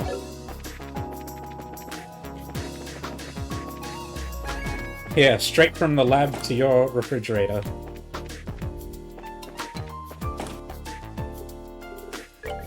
Zoom. Oh, and we should see about... Before I forget, we should see about opening up, Tita's slots. Yeah. And we don't have enough wins for this.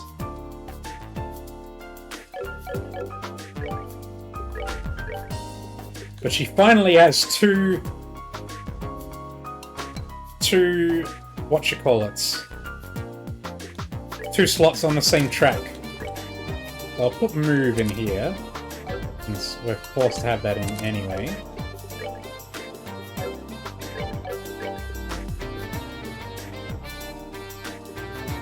Can I get anything interesting?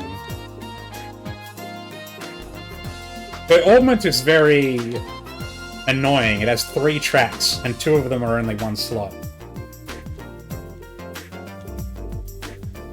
Tita's gimmick, I think, is meant to be that she's weak. Like, she's mega weak. And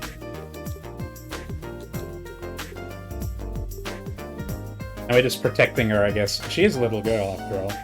If we could get a weapon upgrade, I think she'd do some decent damage, though. And she does have AoE on her normal attacks. And on her S-Break.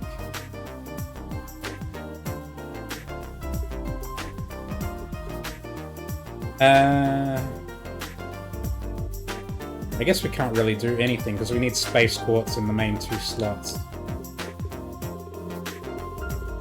So, just have Petrify. Why the hell not? And for your last attack, your last Quartz, I don't plan to have you casting very much. Yeah, have some hit. We want you to be landing hits. Her blind is OP. Is that one of her crafts? I guess we'll see when we get into battle. 4th block. Hello.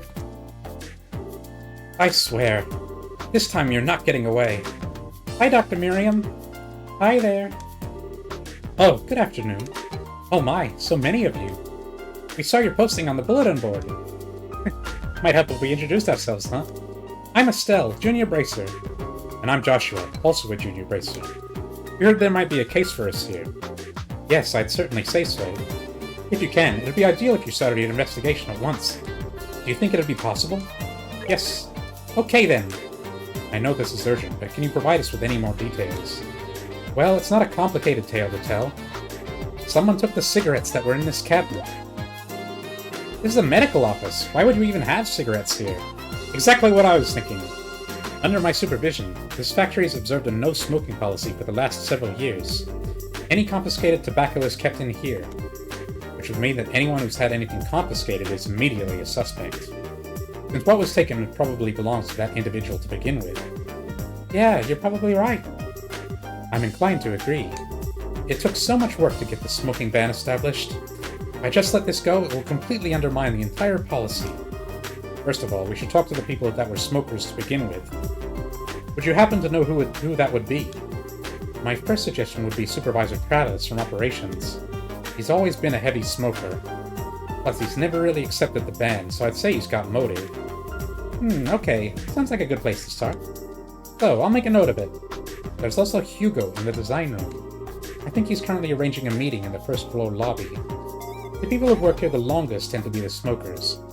Oh, okay. So, it's Travis from the operations room and Hugo on the first floor. Is there anything else you can tell us? If not, we can go ahead and get started. Well, I don't know if it will be of any use to you, but there was an eyewitness. Yeah, that might be a lead. And who was this eyewitness? He's right behind you. Antoine? The cat?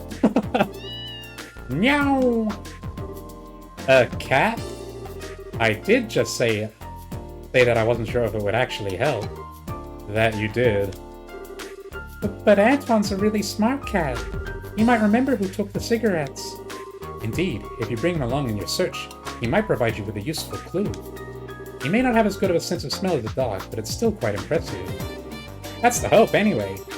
If you bring along some fresh milk, I'm sure he'll be more than happy to follow you.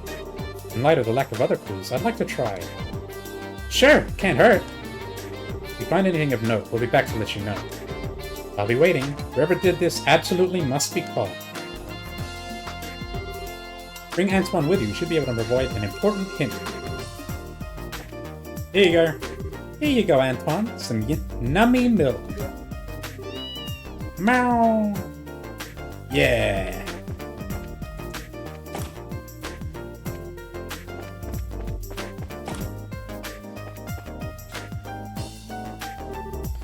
What is it? You're looking for Ray. He's out to lunch. No. We checked out the bulletin board and... Oh, I see. Well, thank you. I'm glad you're here. My name's Terry. I'm a researcher here at the Central Factory. I'm Estelle, racer in training. And I'm Joshua. It's nice to meet you. Likewise. Getting straight to business, I have a task for you. If your schedules allow for it. Yes. Sure, I don't see a problem with it. The request said you needed to help with testing a new style of sneaker. Could you give us a little more detail? Oh, certainly. But first, here. Alpha Strega. Is this your new kind of sneaker? Yes, the Strega Corporation is conducting research on new projects to bring to market. This particular test requires you to wear these prototypes around to various places. They're developing the sneakers in a lab. Upon the successful completion of this test, all that will remain is to put them into production. I see. Hey, just a second there, buddy. Did you just say the Strega Corporation? Yes? So then, this new line of sneakers. Yes, it's the Strega Corporation's newest product. Didn't I just say all this? Ha! Oh, great ideals. This is where it's really the great Adidas. Thank you for bestowing on me, us, this magnificent job. Are you alright? Why the sudden prayer? Don't mind her. Estelle's something of a sneaker collector.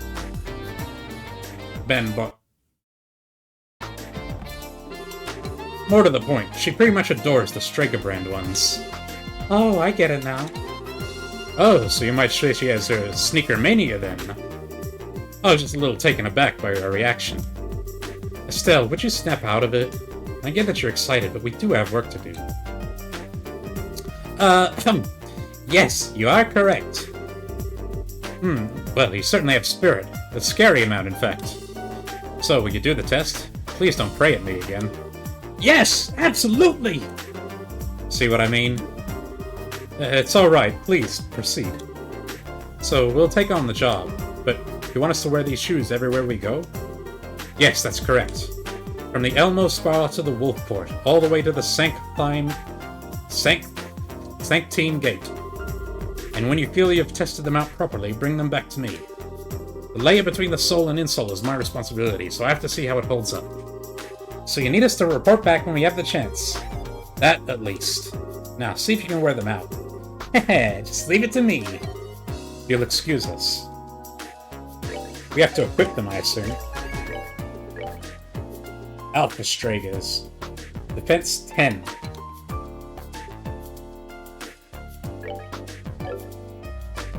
A pair of test shoes made for Estelle. Can we equip them on not Estelle? No, only Estelle can equip them.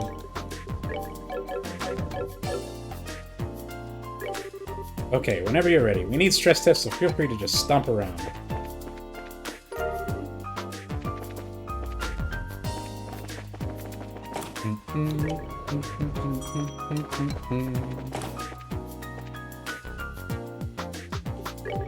Hello, everyone. Find what you're looking for?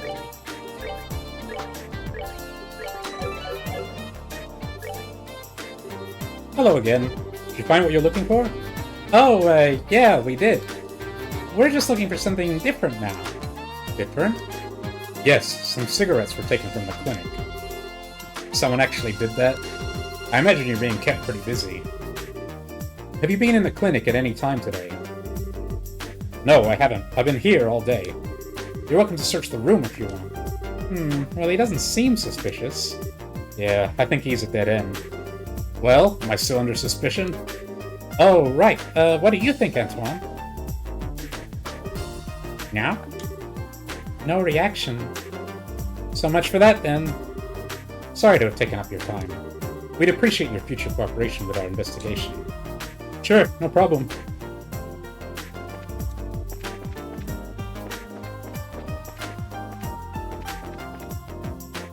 We don't need to do.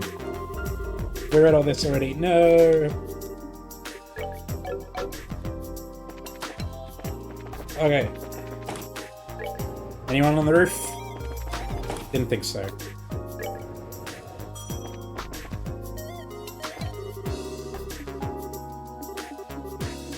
Yeah, we saw all that.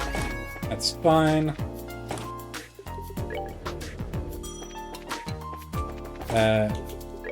That's full.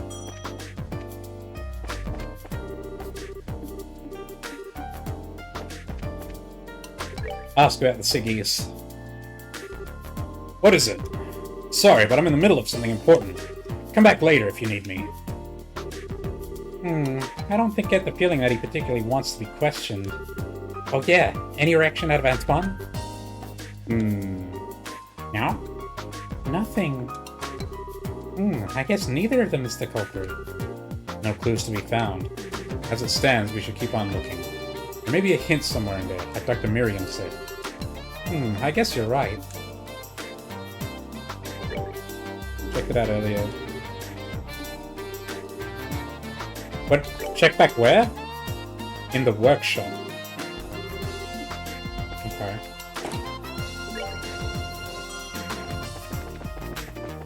That's operations.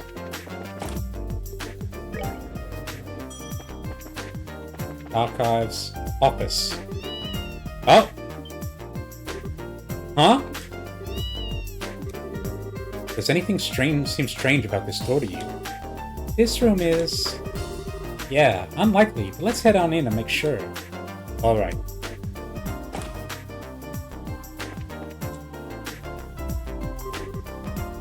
What's wrong? Meow! Ah, Antoine!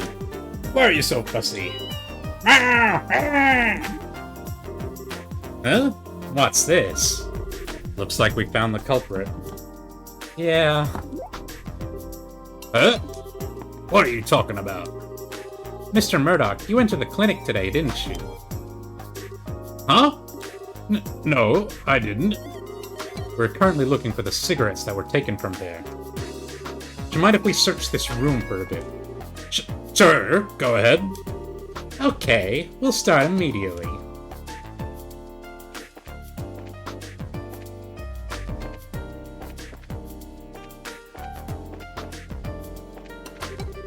Find anything? No. Meow. In there? Let's try to find the key. It's gotta be in here somewhere. Sure thing. Oh, now we're breaking in. Estelle examined the bookshelf. There's nothing of interest. Apparently no one was considerate enough to hide some money in here. Alas. Bastards. Examine the documents. There's nothing of interest. Sadly, no one seems to have left any exciting or incriminating papers for you to find. Examine the pen stand. Nothing of interest, except you notice that someone has chewed rather industriously on the ends of these pens. Ew. Examine the book on the desk. There it is.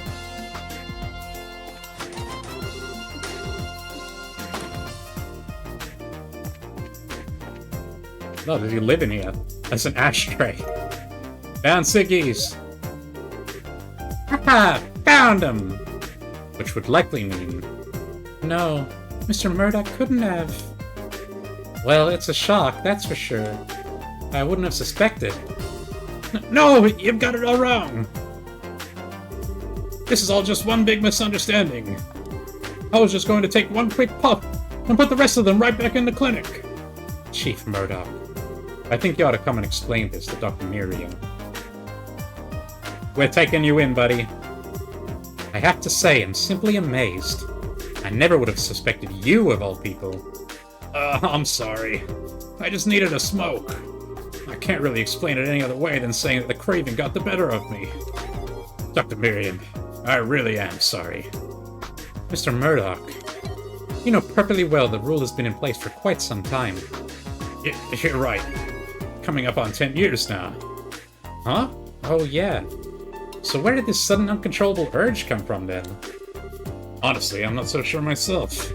After we had that orbital power outage, I've had no end of complaints from the townsfolk. I guess that it just got to be too much, and I needed a smoke to help me cool me down. Ugh. Mr. Murdoch, I'm sorry. This is all because of what Grandpa and I did. No, Tita, you haven't done anything, so don't apologize. This doesn't really even have anything to do with the professor. Maybe you should take a little break or something.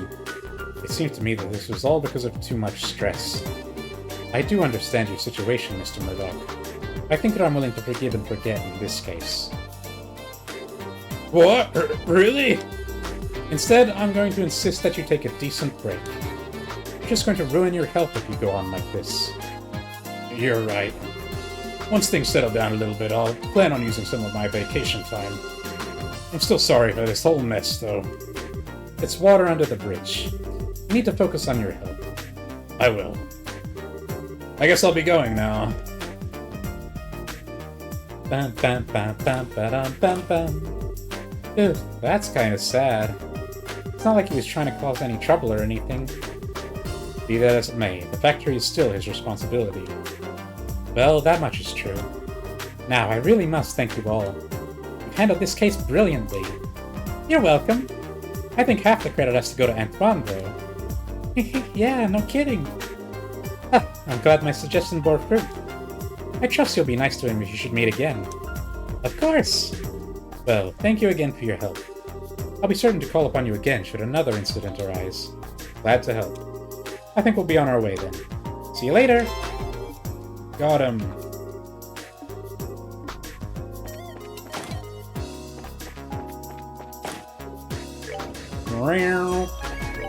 Okay. We're testing out the shoes. And we need to go to the Wolf Fort, and we need to go to the Ritter Road.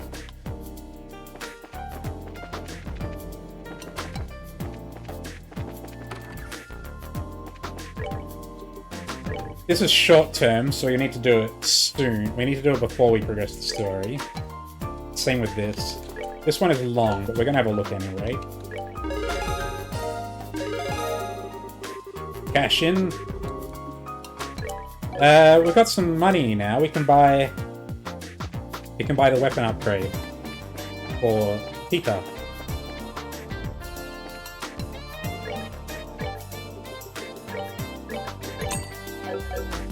And we'll sell our old one as well. We'll get some of that back. Alright. Yeah, this one.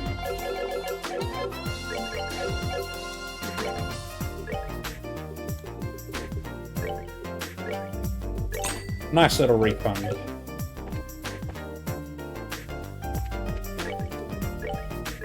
Drop a save. Alright, where is the Ritter Road? This way. We haven't been along here yet. Probably some new monsters.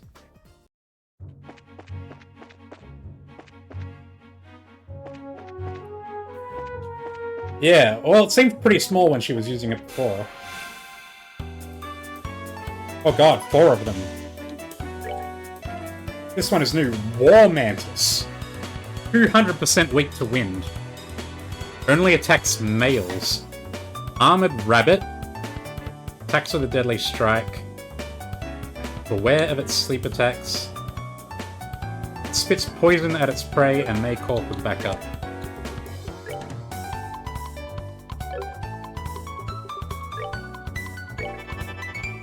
Shoot some air at him.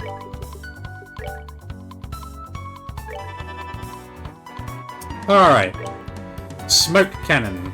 Ah, this is her AoE blind, I see. Yeah, the music in this game has been great.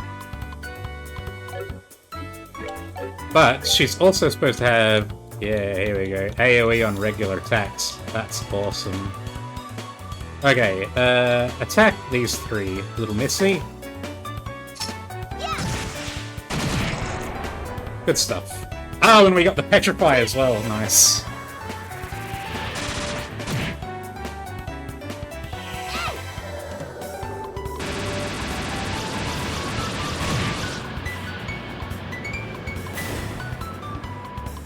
That's why I wanted to give her Petrify. AoE Petrify is insane, even at just a 10% chance. Get rid of him. Swing! Call for backup? No, don't do that.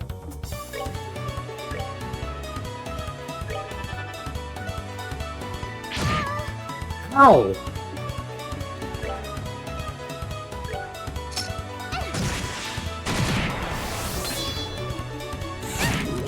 What the fuck? Down she goes.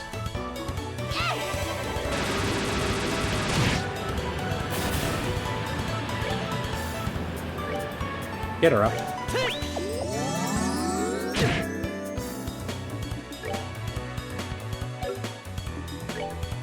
Yeah, defense is terrible.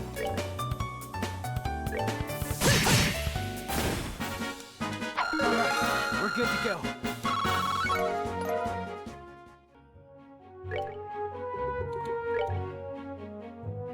I don't have her up front. She walked there by herself.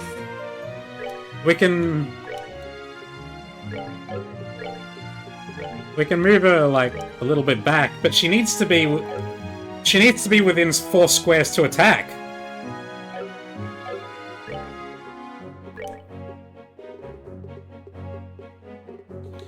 We could have her cast, but she doesn't have any good spells.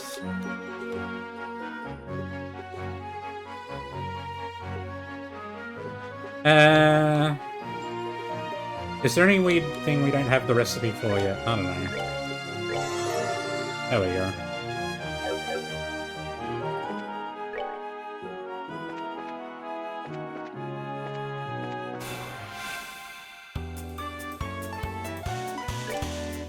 What are you?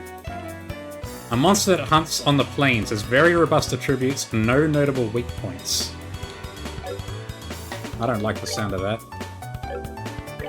Alright, give him a smack a whack.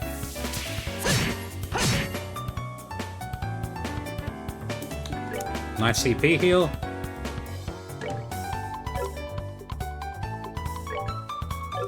Okay, can't hit with that, can't hit with that. So I guess we're aerialing. Little girl, do your best.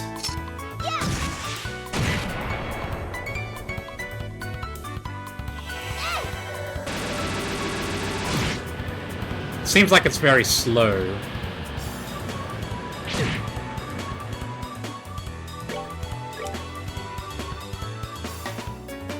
In that case, we might try to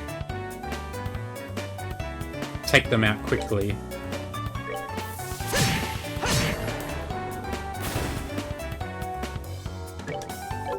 They're not weak to arts, are they? Oh yes, they are. They're double weak. Oh, we can place Diamond Dust like this. Diamond Dust is a little expensive. Just keep going with Aerial. Oh, I've got the HP heal. That's no good.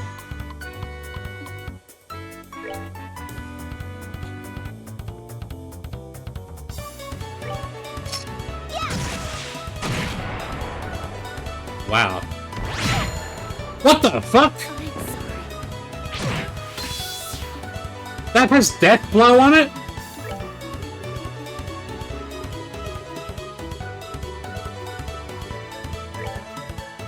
Oh, God.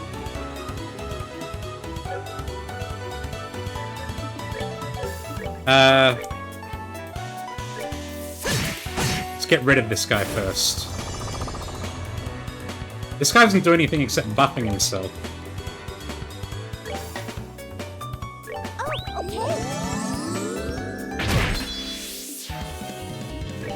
Yeah, it's looking bad, isn't it?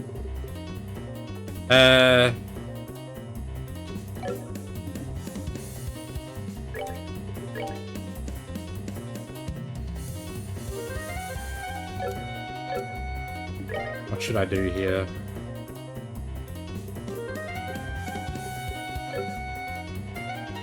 I'm gonna risk not healing. Miss! And then... Oh no, she's not gonna get the cure off. Not now. Oh, but luckily we can do this.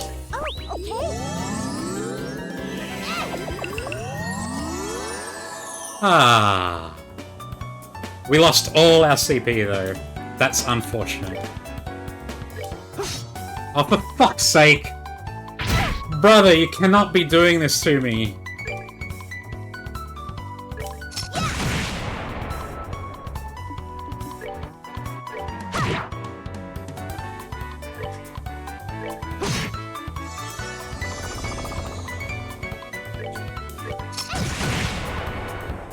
God damn it, it doesn't take any damage.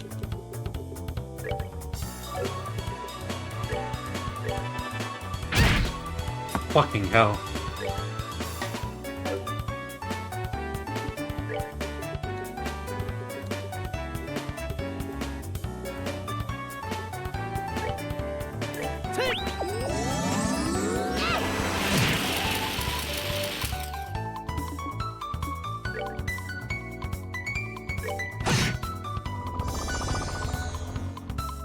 That's fine.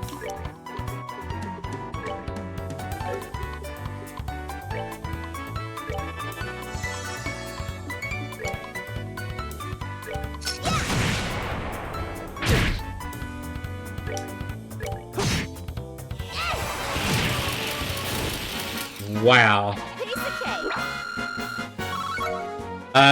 That was very rough for a normal fight. I get that we're probably not the right level for this area yet, but damn. Okay, we need to heal. Sure.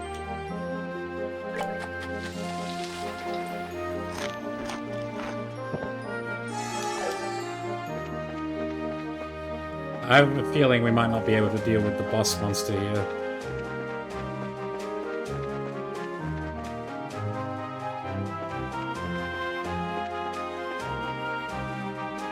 That's not it. The bosses aren't transparent. That's it. Okay. Slice region, Soldat Army Road, and the Senkine Gate. Senkine. That goes up to the fortress, I see. Large monster. Yeah, we want to fight. Oh god, they all go first. And they're all calling for backup.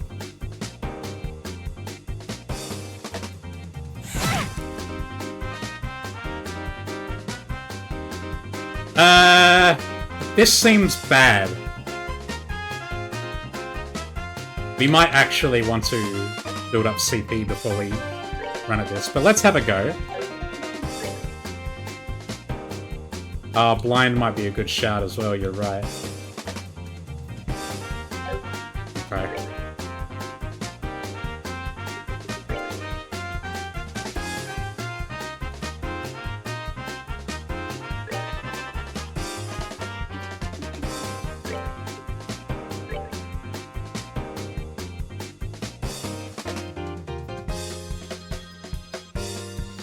Still whack these guys into range. Yeah. Holy shit, the area is huge. Prepare to meet your doom. And it does good damn too. Oh, and we got 2 petrifies.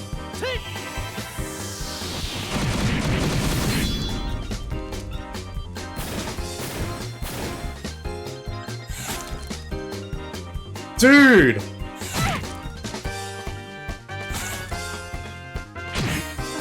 Oh, for fuck's sake, man.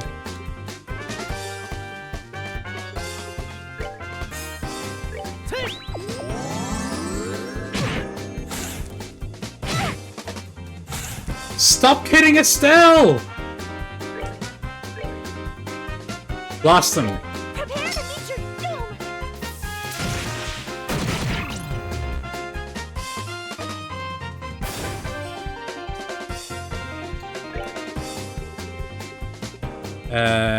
Let me...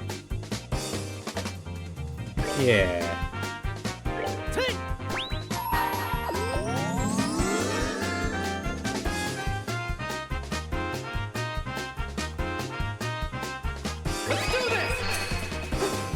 Tita Craft heal. She must not have that unlocked yet.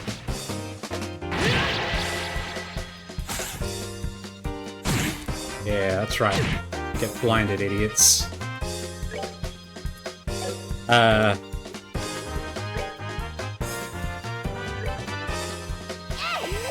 Oh god, they're gonna crit.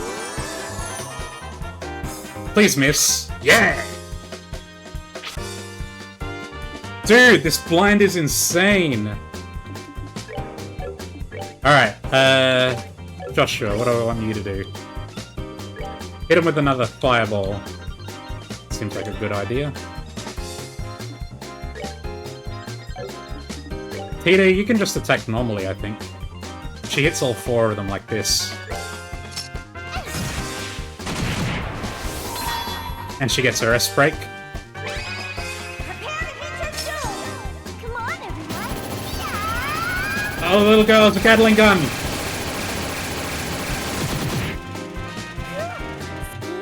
Scary. Sick.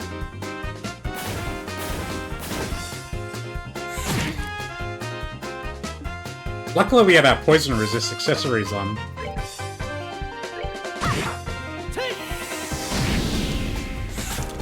Miss!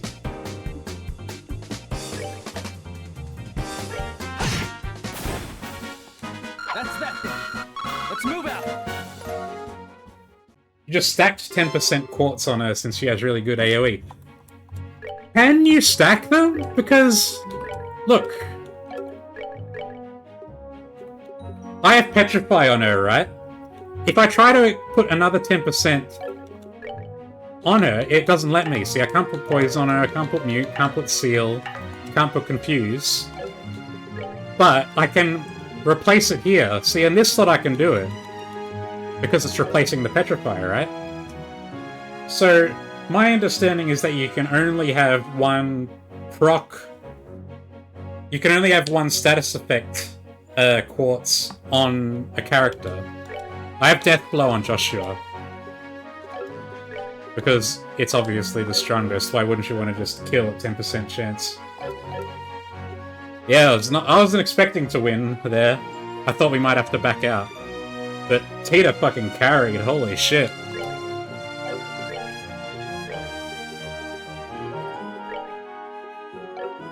Probably not in this game, that's what I thought.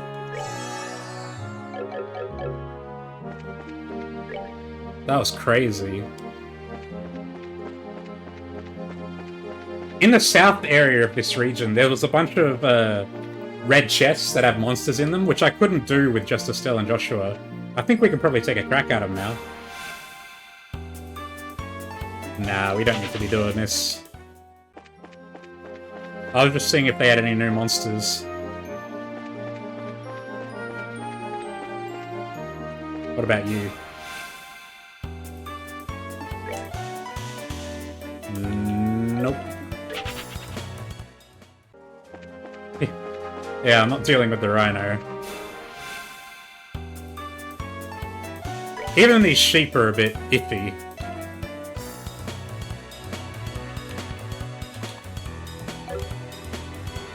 Well, we're going back to town anyway, right? We can rest. We might as well farm while we have the opportunity. Cross fingers for Death Blow proc.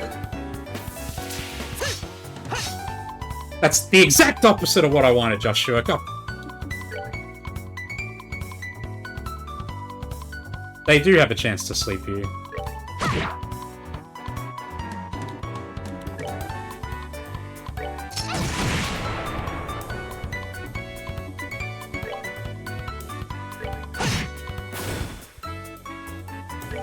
These guys are pretty weak to Fizz.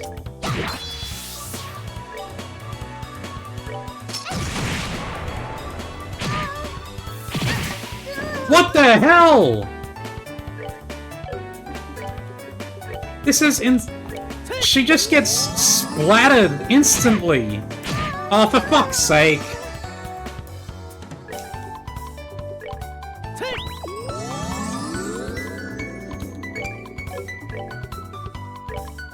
I'm using all my healing here.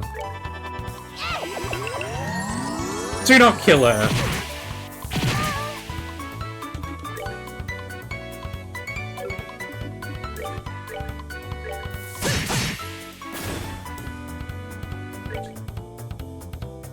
Blow him away.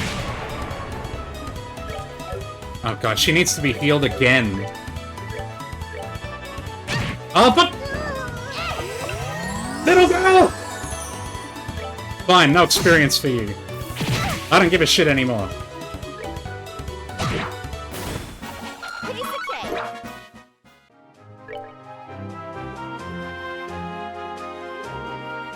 I've been in the area, yeah, I haven't,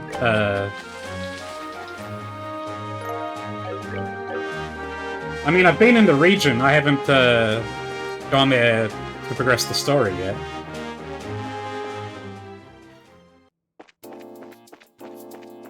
Okay.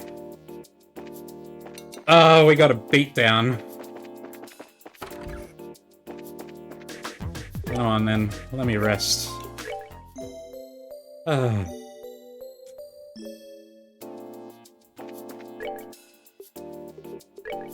Is there anything I can do to stop Tita from just getting instantly splattered by the enemies? It might not be possible considering we're on hard mode. They just wreck her. The resting area in the hot springs replenishes all your CP. Really now? Okay.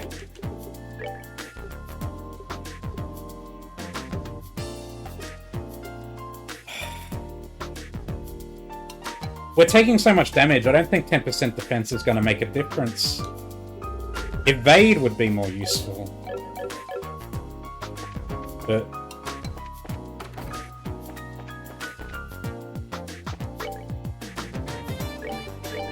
Stell is using our evade.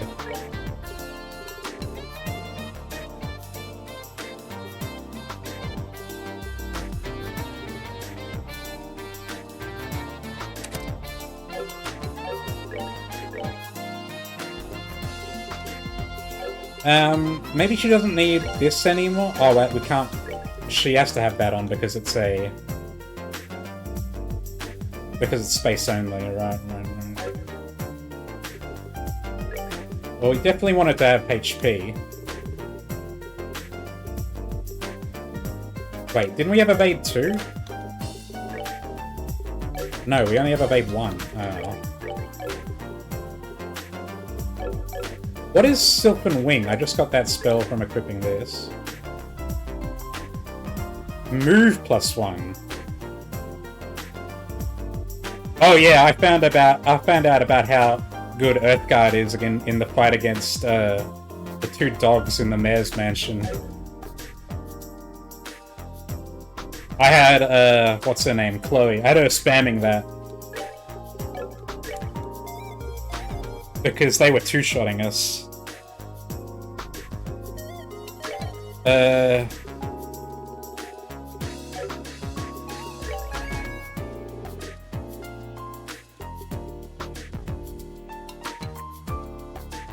One evade is not gonna cut it, is it?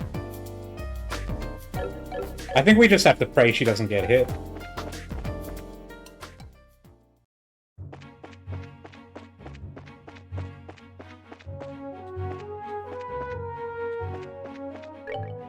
Right, and we need to go on this way on the road.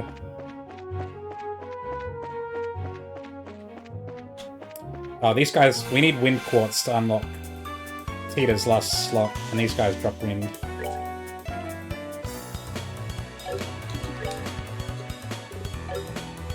You know what? So many of the enemies in this area are weak to wind. I think that it's actually worth keeping our talisman on Joshua. Gotcha, bitch.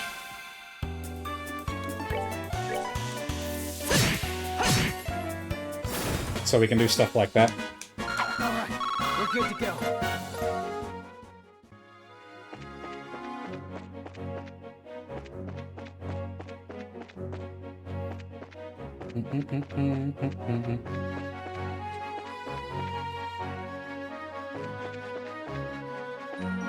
We occasionally run into enemies. Like, the regular sheep are resistant to wind. But it's okay. Smackaroo. Bonker.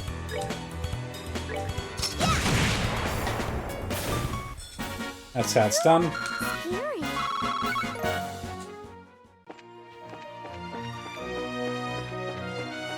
Oh shit, there we go.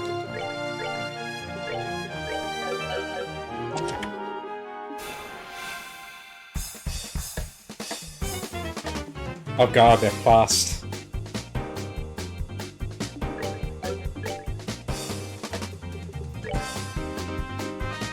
God, he's not even going to get a cast off until they all go.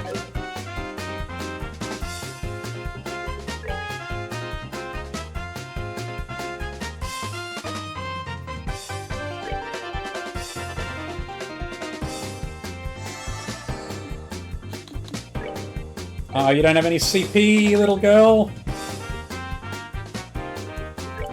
Protect thyself.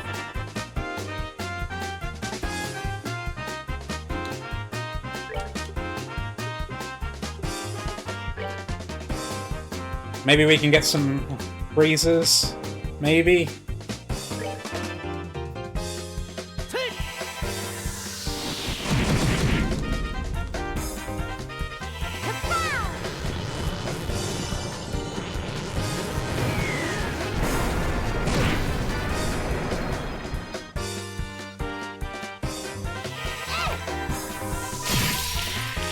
Yes! And we froze the big boy as well. Nice proc.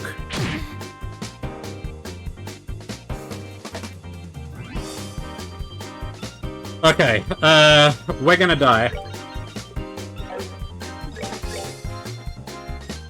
Unless we kill these guys right now.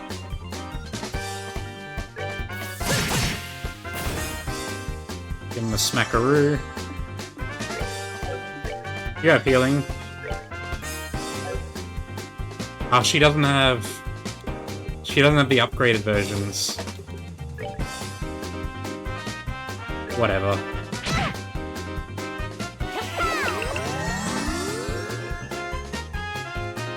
Critical.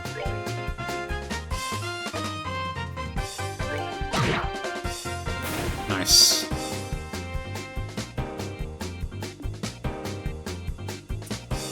Oh, I should have used that Estelle's turn to heal. What am I thinking? There's no need to get closer here, I don't think.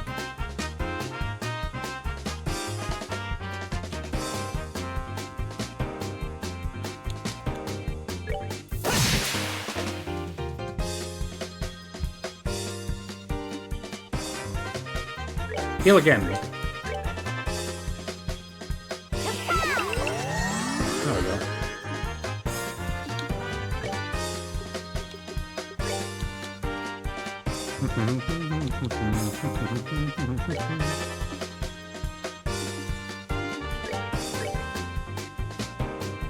This guy's dead.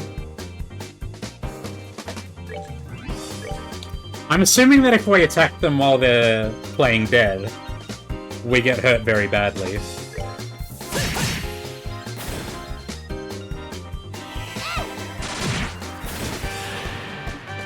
Oh shit, he unfroze! I thought they just stayed frozen until they died. Uh-oh.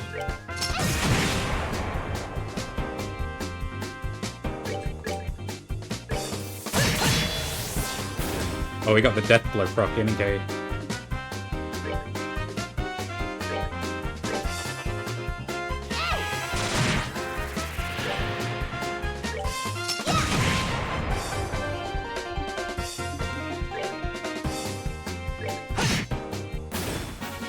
There we go. We're good to go. Much better. Oh, and look at all that juicy wind. Black Bangle. I think we already have some of these. Yeah, we do. Prevents sleep. And nobody died. It's a miracle.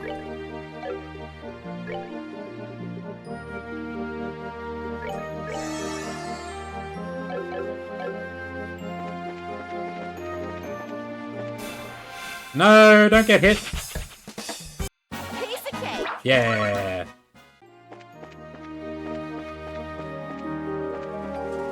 Oh, yeah. Anelia Tower.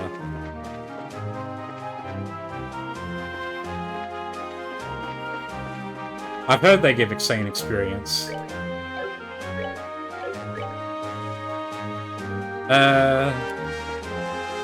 We need to explore this part of the road.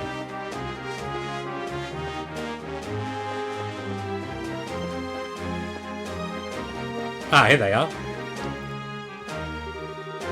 I'm guessing it's broken?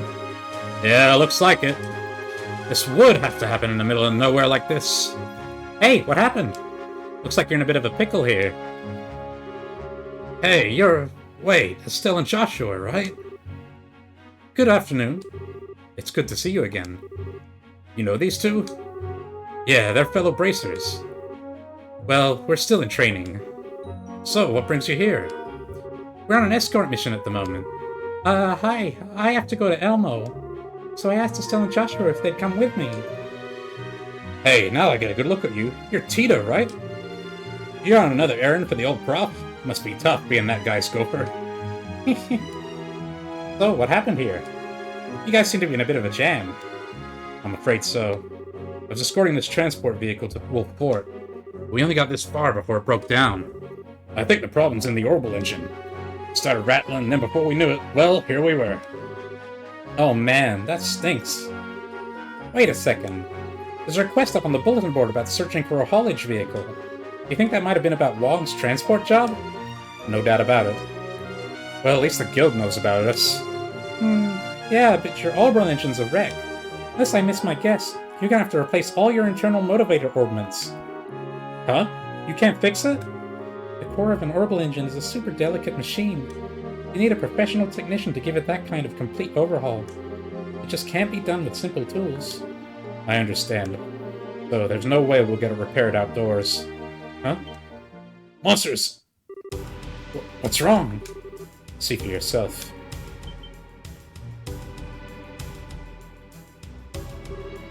Monsters! Wong, look up!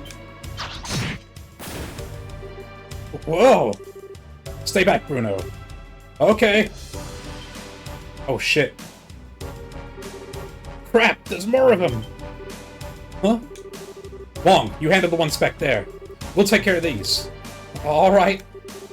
Alright, let's show these things who's boss. I should have saved. Alright, just gather them up.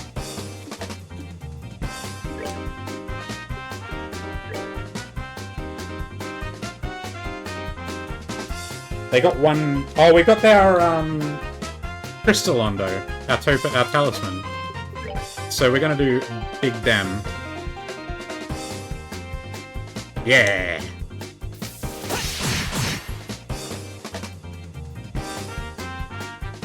Uh-oh.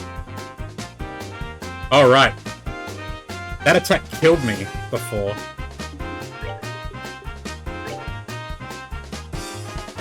Crush him, Estelle.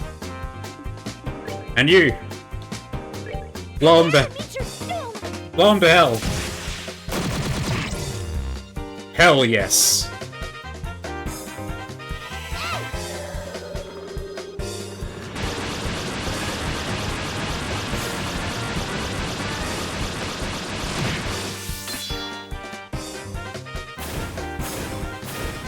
Yeah, I can't be really asked killing the No! Oh, yes! The blind! The blind is so good! I really can't be asked killing the Shining Bombs. I don't feel like I need to grind. To be honest, I would actually kind of arrive at hard fights.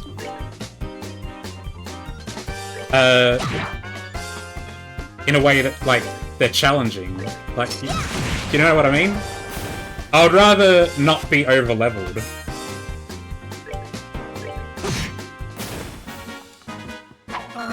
We're good to go. Hell yeah. I'm level 20. Good stuff. That should be all of them. Yeah, we got them. Thank goodness. Indeed, and no casualties. Oh man, my light flashed in front of my eyes. Now, we're okay, but what comes next? Good question. I think our first priority should be getting our vehicle moving again. But we can't repair it, can we? It sure won't be easy. Which means that our only option is to change out the parts. The manager of the transport vehicles is Prometheus from the central factory. He'd probably know where we can get the replacement parts we need. We'd have to go all the way back to Zeiss for that. Ugh, I just don't know. What do you think, Bruno? Back to Zeiss, then? Probably won't do any good, but I want to try getting it to start for a little bit. If it starts, we're golden. If not, back to Zeiss we go. That works. Gotta stick with it, huh? You know me. So, I guess that means that we're going to try holding out here for a little bit. That's fine. Just be careful, okay?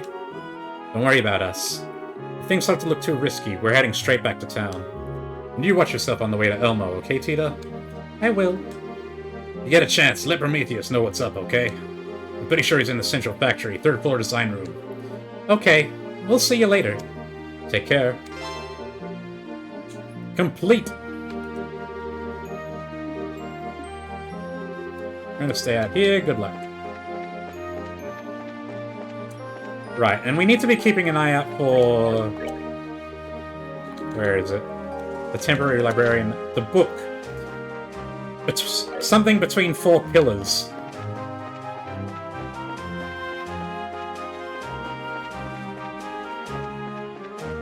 No, leave us alone. I wonder if we should also explore the Carnelia Tower. There are pillars around here, but they're not in any kind of obvious formation.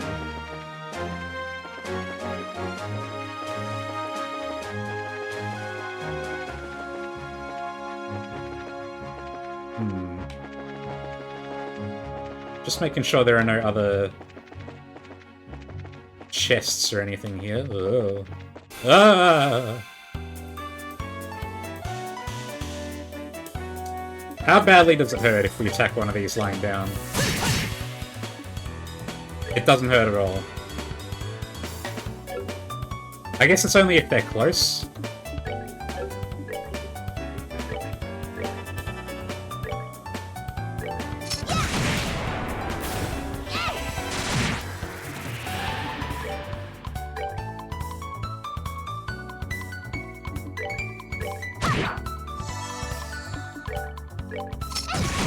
Blow him up. And she got the petrifier. Let's move out. And what's this way? Oh, there's something else here as well. What is this? Oh, it's this little hidden area. Aha!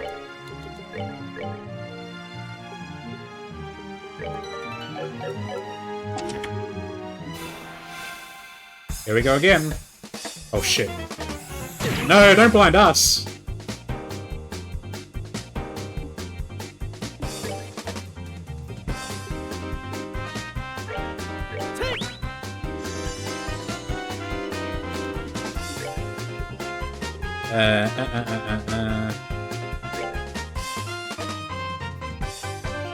Oh, they're all gonna move, aren't they?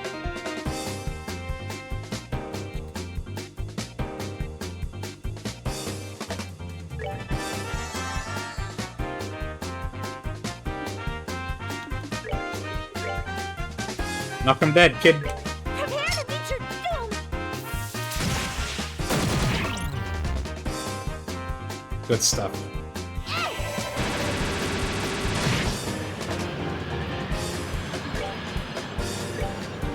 Can we get a... flicker isn't wide enough to hit doubles. I wish Joshua had an AoE craft. It would be so nice.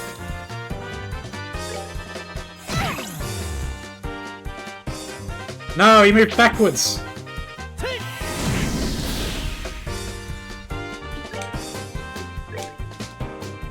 Hurricane him. Missed twice!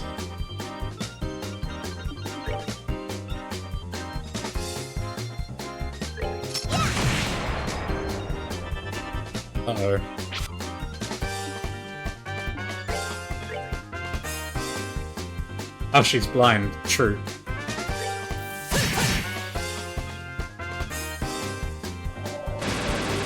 Uh-oh.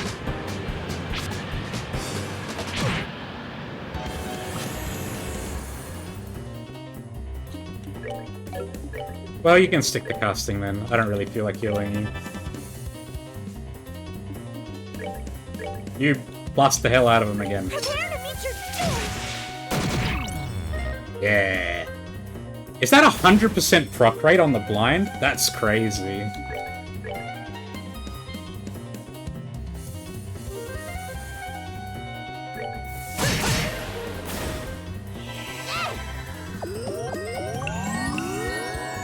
Oh shit.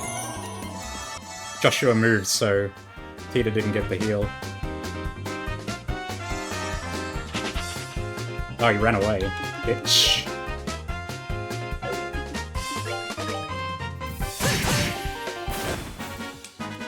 That's that then. Let's move out. Good stuff. Sapphire Talisman. Oh, so we finally get water attacks if we want. So we have the 4 elemental talismans. That's all of them. Nice. Oh, look! Here's the formation! Here's the rock formation. Package wrapped in oil paper. Hertz's Adventure 2. Nice.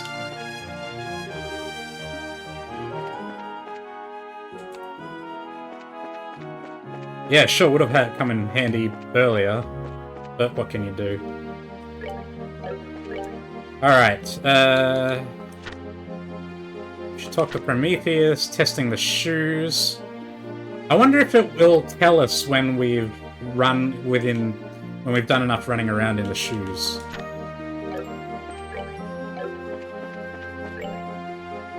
Let's head back to town.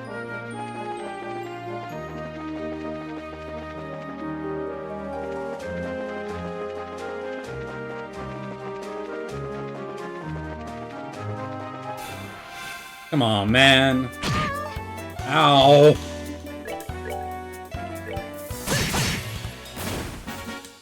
That's that then. Up. And we can progress these quests. We can talk to Prometheus and we can hand over the book. That's also rest.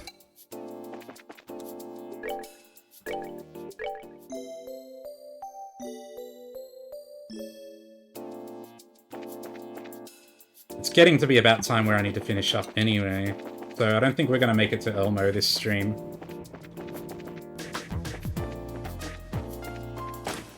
Okay. Oh, and we can unlock her slot. That's also what I wanted to do. Nice. Done. What were we saving up for again? We wanted HP 3. We need 800. And we wanted Evade 3, it's also 800.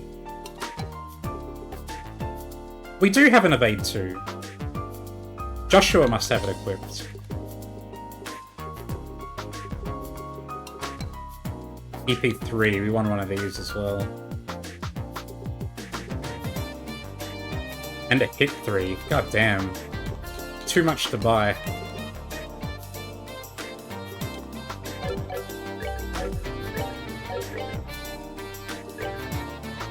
Yeah, Joshua has it equipped. Okay. Zoop. Got your book! Oh shit, I forgot to read it. Well, it's probably on the shelves, right? Oh, did you find the book by any chance? Heh, indeed we have! Again, please check it over, just to be certain. Hertz's Adventure 2. Yes, this is the genuine article. And that leaves us with just one left. I need a break. What kind of book were we chasing down this time anyway? I'll spare you the teasing this time. The last one is entitled 31 Cypress Trees. And here's its card. It's got more of that unusual writing on it. Ah, you. 31 cypress trees nestled atop this grassy hill.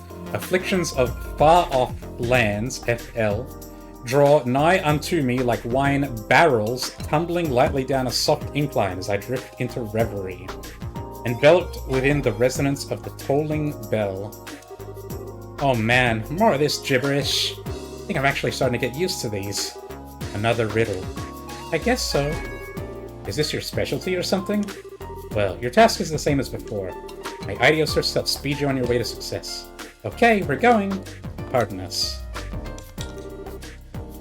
That's it. Okay. Here it is. Hertz's Adventure 2. Read it. 11 pages. Encounter with the Spectacle Genie Part 2. Those magical spectacles must be capable of seeing the true nature of anyone who stands before them. After a fitful bout of shaking from excitement, but this time making sure to check that its own spectacles were aligned, the genie gazed down resolutely at young Hertz. There's no point in having a boy such as yourself hang on to such an invaluable item. In fact, it would be in your best interest to hand them over, otherwise, it trailed off. But instead of elaborating on its threat, the genie simply extended its arms once more. This time, the genie picked up a boulder much larger than any normal person could lift, and young Hertz and Midas watched as the massive rock disappeared into the fiery depths of its open mouth. Causing this wind to stir as it clamped down its distended jaws with incredible force, the genie gulped down the large rock as if it had been a light snack. And not a moment later, a hollow sound like something thrown into a deep well echoed in the depths of its belly. So, have I made myself clear? If you do not hand over those spectacles, it is you who will end up being my next sweet morsel. Midas looked at young Hertz with a frightful gaze. Did you see that humongous mouth of his? He's the real deal, alright. It's just like the rumors say. Yeah, but that still leaves us with another problem, sighed young Hertz. Without my glasses, I can't continue my travels. As young Hertz stood pondering his dilemma, another large boulder by his feet disappeared into the genie's voracious mouth, followed once again by the ominous hollow echo from beneath its sable garb. But if he eats us, then we're both done for, argued Midas as he stood shivering with fright, imagining the candy he had swallowed not minutes before. I guess you're right, concluded young Hertz, and he stepped closer to the genie. All right, good sir, we'll give in to your demands. Being swallowed whole doesn't sound like much fun, he declared. And a wise choice you've made, boy, replied the genie. After taking a long look at young Hertz's face, the genie narrowed its eyes and a plethora of wrinkles sprinkled about their corners. Young Hertz said nothing as he unseated the pair of glasses from his nose and obediently placed them at the feet of the genie. So these are magical spectacles, the creature said in a voice quavering with excitement as it squatted down, its face drawing closer to where they lay in the sand. Impatiently, it tossed aside its own spectacles, and after blindly searching by hand for the object of its fascination through the soft, granulated sand, it picked them up and placed them snugly atop its nose. These are no less than magical spectacles indeed, it cried, in a tremor of delight, as it danced around, causing its robe to flutter about wildly. With these I shall have nothing to fear. And with one last deafening screech, it disappeared, just as suddenly as it had arrived. The drifting echo of its voice faded, and the two boys once again stood alone on a sea of white sand. Midas scanned the area around them. It looks like he's really gone, he said, his voice weak with relief. Indeed, there was no sign as far as the eye could see of the black-robed figure. Feeling a pang of sympathy, he looked at the side of young Hertz's face, who strangely enough seemed to be amused about something. Midas began to rummage through his pocket, looking for a piece of candy to offer to his friend as a token of solace over the loss of his trusty eyewear. Walking up to the other boy, Midas held out the piece of candy, its silver wrapper half undone. Don't be disheartened, old friend. It's not like this is the last adventure we'll have. I think I'm going to be just fine, replied young Hertz. His voice was subdued, but the adventurer's eyes twinkled with laughter. Then, as if harking back to some past event, he continued his thoughts aloud. Man, that genie must have been blander than a bat with no eyes, he said in astonishment. Midas stared at young Hertz uncomprehendingly until the other boy turned fully toward him, a grin splitting his face from ear to ear. Then Midas saw it, and a smile of his own spread across his face. For there, resting on top of his friend's nose, was something which had grown familiar to him over the years. In the end, it seemed like the poor fool managed to mistake his own glasses for mine, young Hertz went on in a comical tone. So the ones you're wearing now are, Midas asked through the silver rims of the glasses had already confirmed it. Yep, they're the exact ones I put on this morning. With a happy air, young Hertz took the sugary treat from his friend and popped it in his mouth. However, this time, as the honeyed glaze of the candy balls they carried in their mouths melted away, both he and his friend made certain not to swallow them whole. You know, Midas said as they walked along, even if there were such a thing as magical spectacles, I don't think they'd amount to anything in his possession. As because as you and I both know, he has a habit of losing them when things matter the most. The end. What a pointless story. Okay, let's have a look at the clue. 3FL are the characters in brackets. And then barrel is in all caps. And Bell is also capitalized, as well as nestled and grassy hill.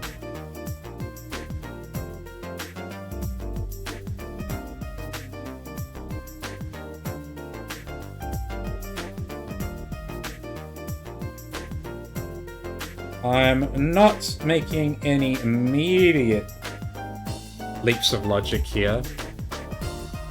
It must refer to a location, obviously, but I don't know what 3FL could mean. The fact that barrel is capitalized makes me think we're looking for a barrel, which is simple enough. And I wonder if Grassy Hill has anything to do with it, or Bell. What could FL mean? Anyway, we need to talk to Prometheus as well. Zoom. There he is. Excuse me, do you have a moment? Your name is Prometheus, right? Aye, that's me. What can I do for you? I just need a few minutes of your time. We're actually looking for a vehicular orbital engine. We were told that you were the man to ask. Well, let me think. Sorry, but I haven't the foggiest notion. Huh? What do you mean? But we heard that you were in charge of vehicles. 3FL barrel. FL, front left? 3 barrels? We heard that you were in charge of vehicles. Aye, but that was years long past. I did carry out that task, but I switched duties from time to time. Want a hint? No, I don't need a hint yet. So, in other words, I don't know exactly who you'd need to talk to, but it's not me. I'm very sorry. Well, crap. Is that all? I have a lot to get done. Sorry for taking up your time. Excuse me, then. I don't like this. It was supposed to be a nice, easy task. A good deed we could do with almost no trouble. I'm sorry. What are you sorry for? I wish I could be more help. Hey, it's no big deal. We'll just have to find some other means of getting what we need, even if the trail has gone a little cold. Another means... Oh, speaking of which, you have an idea? Well, maybe. What about that, chapel thing? You mean the capel? That's the one! Didn't that have some information in it about haulage vehicles? That's a good thought. So if we take another look at the capel, we could probably find some useful info. Let's go ahead and check it out. Okay!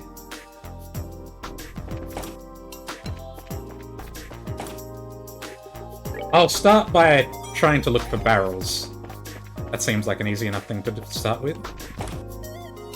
Wrong one. We can grab a tomato while we're here. Why the hell not?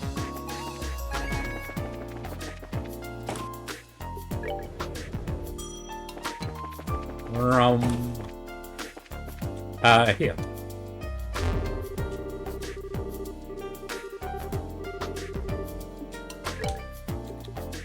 Universal Tech. Related topics. Haulage vehicle. Any weird vehicle pull about orbital energy, whether it's uncomfortable to ride, very limited speed. Owner, no data. Repository. Underground factory entrance.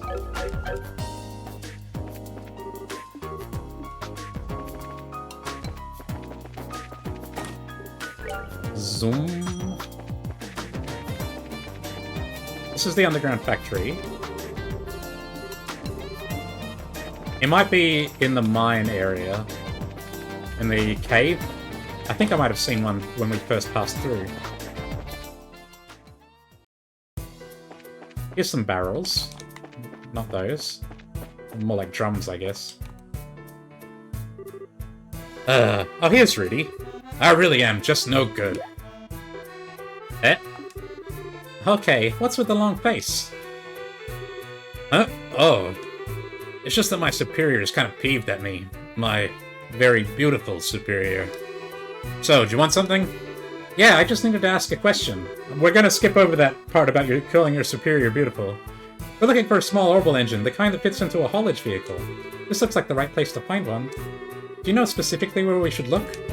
An orbit for a haulage vehicle, eh? And what do you plan to do with it? There's a vehicle up the road that's broken down. It looks like the orbital engine is the source of the problem. Ah, okay, no problem. You're just looking to swap it out then. That shouldn't be too difficult.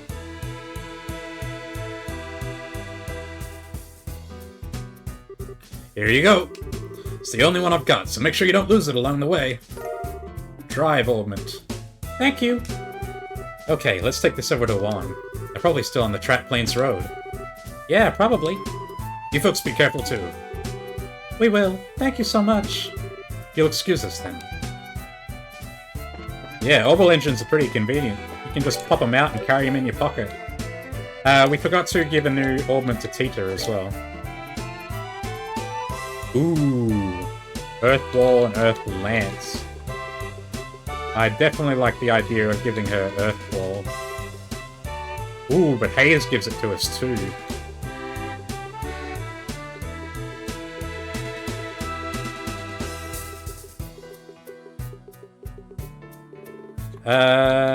Defense is fine. Maybe it'll help you not die.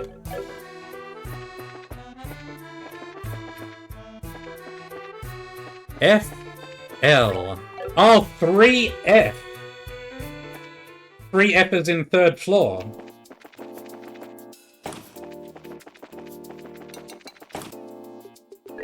Zoom. L. No. Oh, here's some barrels.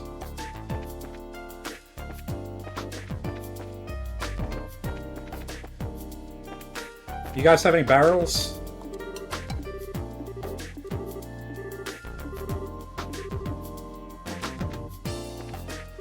What would L mean then?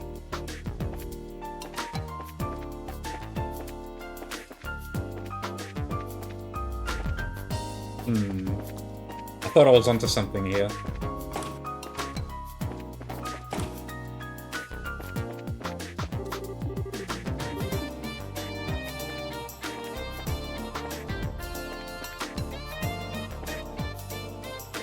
FL is in floor? Maybe, but we're also not finding anything.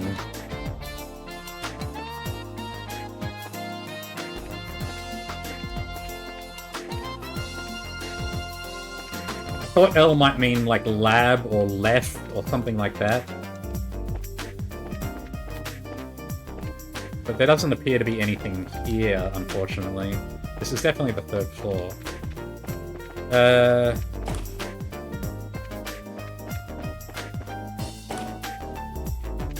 Maybe it's not in the rooms. Maybe it's out here in the hallway? But that would make sense. There's nothing out here.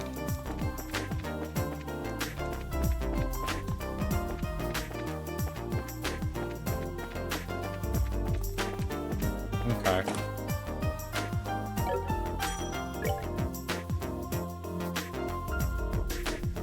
$3FL.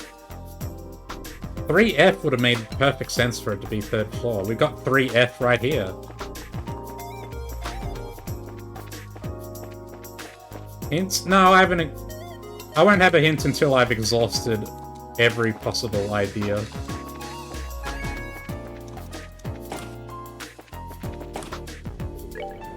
Zoom. Clinic. Lab.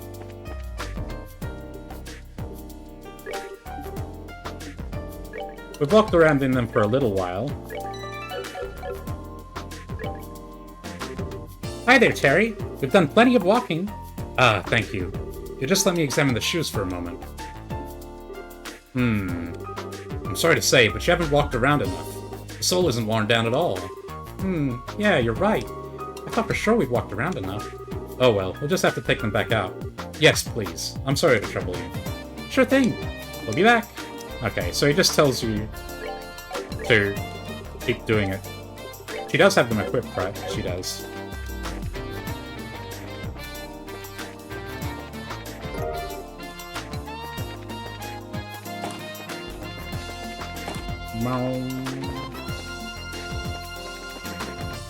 Walk to every region? Yeah.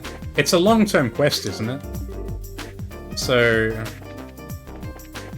I feel like maybe it'll, we might get a prompt or something when we've walked enough. Or maybe we won't.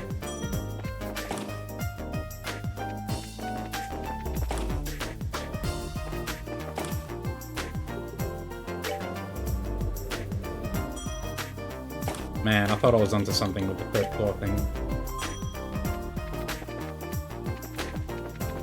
And we already checked out here.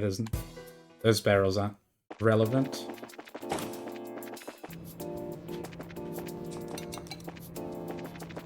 No barrels there.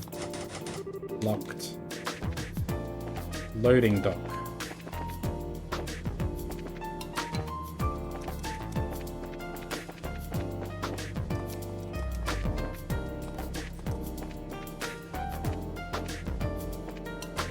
Okay.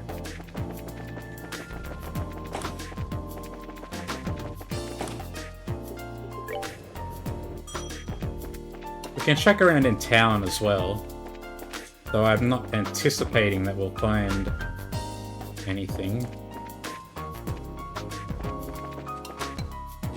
Maybe the airship port?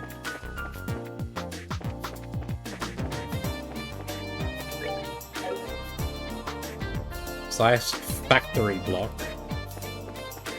I'm gonna be looking at for anything with FL in its name now. Nothing here.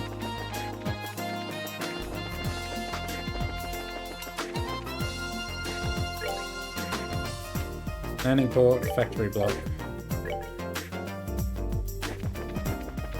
Central factory.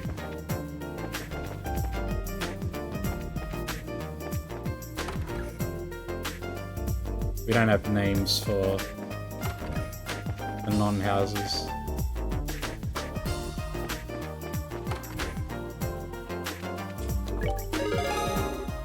Got the haulage vehicle, got the temp, got a road monster, good stuff. Oh, this is a short term, okay. In that case, we should probably get it done before we try to move on the story. I thought it was long term. So I haven't abused these sneakers enough yet. I'll have to trek on a bit more.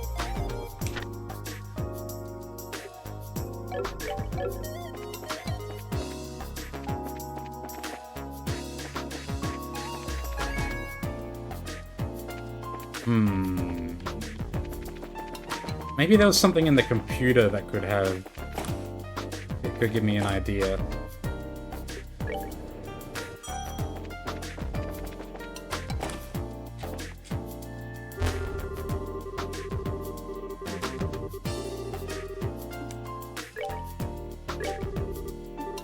Nah.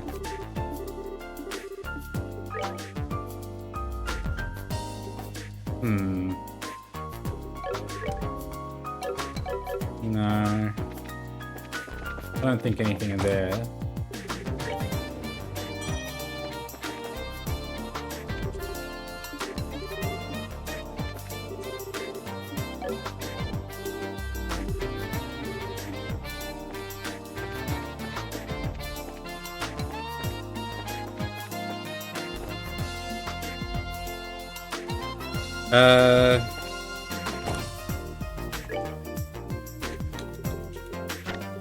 Which one? This one.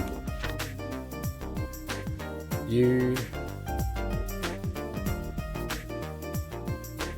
I have to assume that the characters in the brackets are the relevant parts of the puzzle, as well as the arrows in all caps. I don't know if the other capitalized words are relevant, because nestled is capitalized, grassy hill is capitalized, nigh unto is also capitalized, reverie, enveloped, and bell. Let me get a pen for a second here. And a piece of paper. So we've got 3 N G H F L in brackets,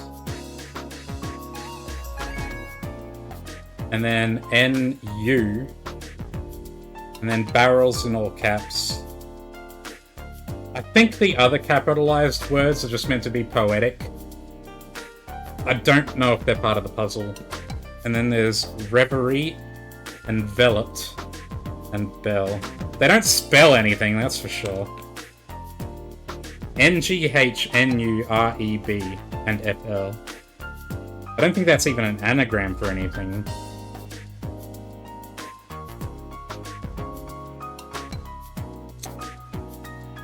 So, I think the other... So, like, Nestled, Grassy Hill, Night Unto... I think that's just meant to be poetic.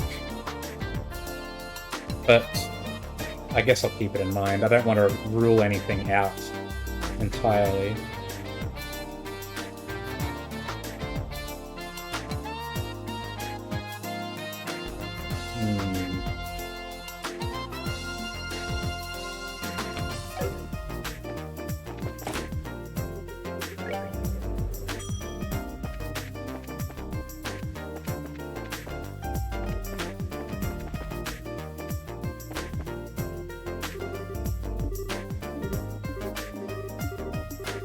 And these guys are talking about a barrel.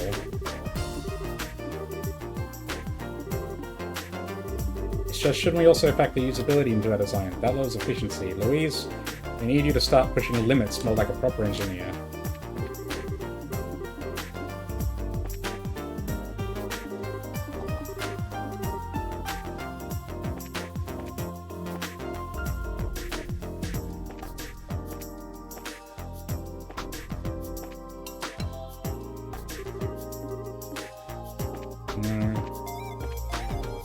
Definitely nothing of interest in here. No pop-ups.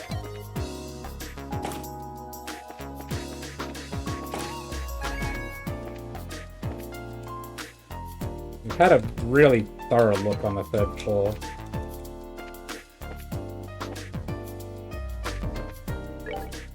What about the world map? Leiston Fortress is LF.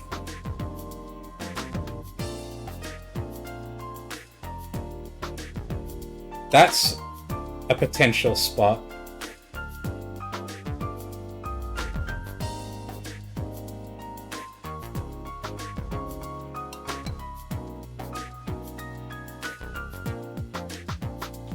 No other obvious ones.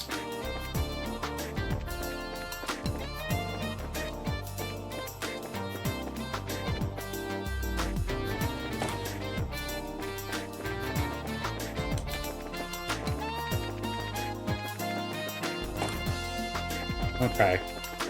Alright, I'm gonna go deliver this engine to those guys on the road, and then that'll be it for today, I think. I will ponder the question of the riddle until next time.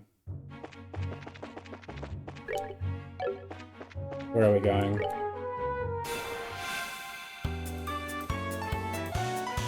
Becoming excited, are you?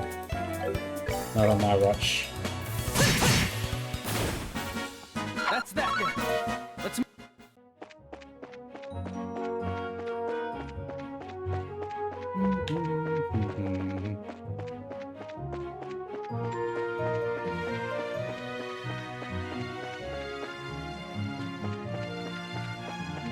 Okay. We'll also be looking out for any other... There's Wolfport. I don't think that sounds like anything. FL might also... Could it be a person as well? Anyway, hello. Hey, how's it coming? Welcome back. I don't suppose you found us a replacement engine, did you? We sure did! Sorry we took so long. Oh, really? That's a huge relief. Tried everything I could think of to get this thing started. It was all for nothing. We were just about ready to give up and return to Zeiss. Really? We made it just in time then. Let's go ahead and get the vehicle fixed. Yeah. We'll have this orbital engine swapped out in a flash. Go for it. I'll help.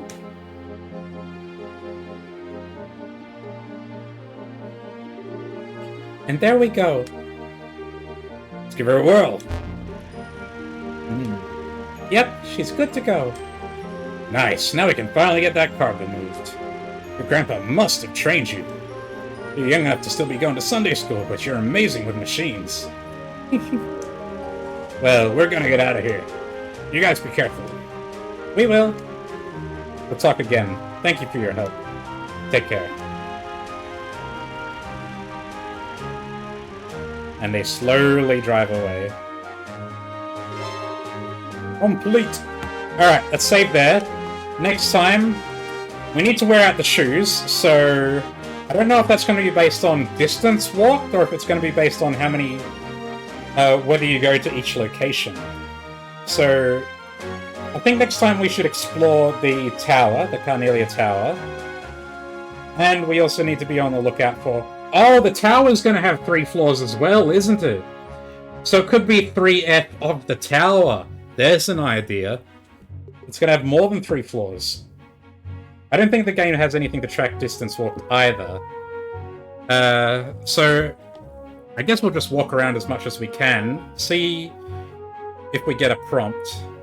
We'll try to go to every location, I guess. Anyway, there's another idea. 3rd floor of the tower.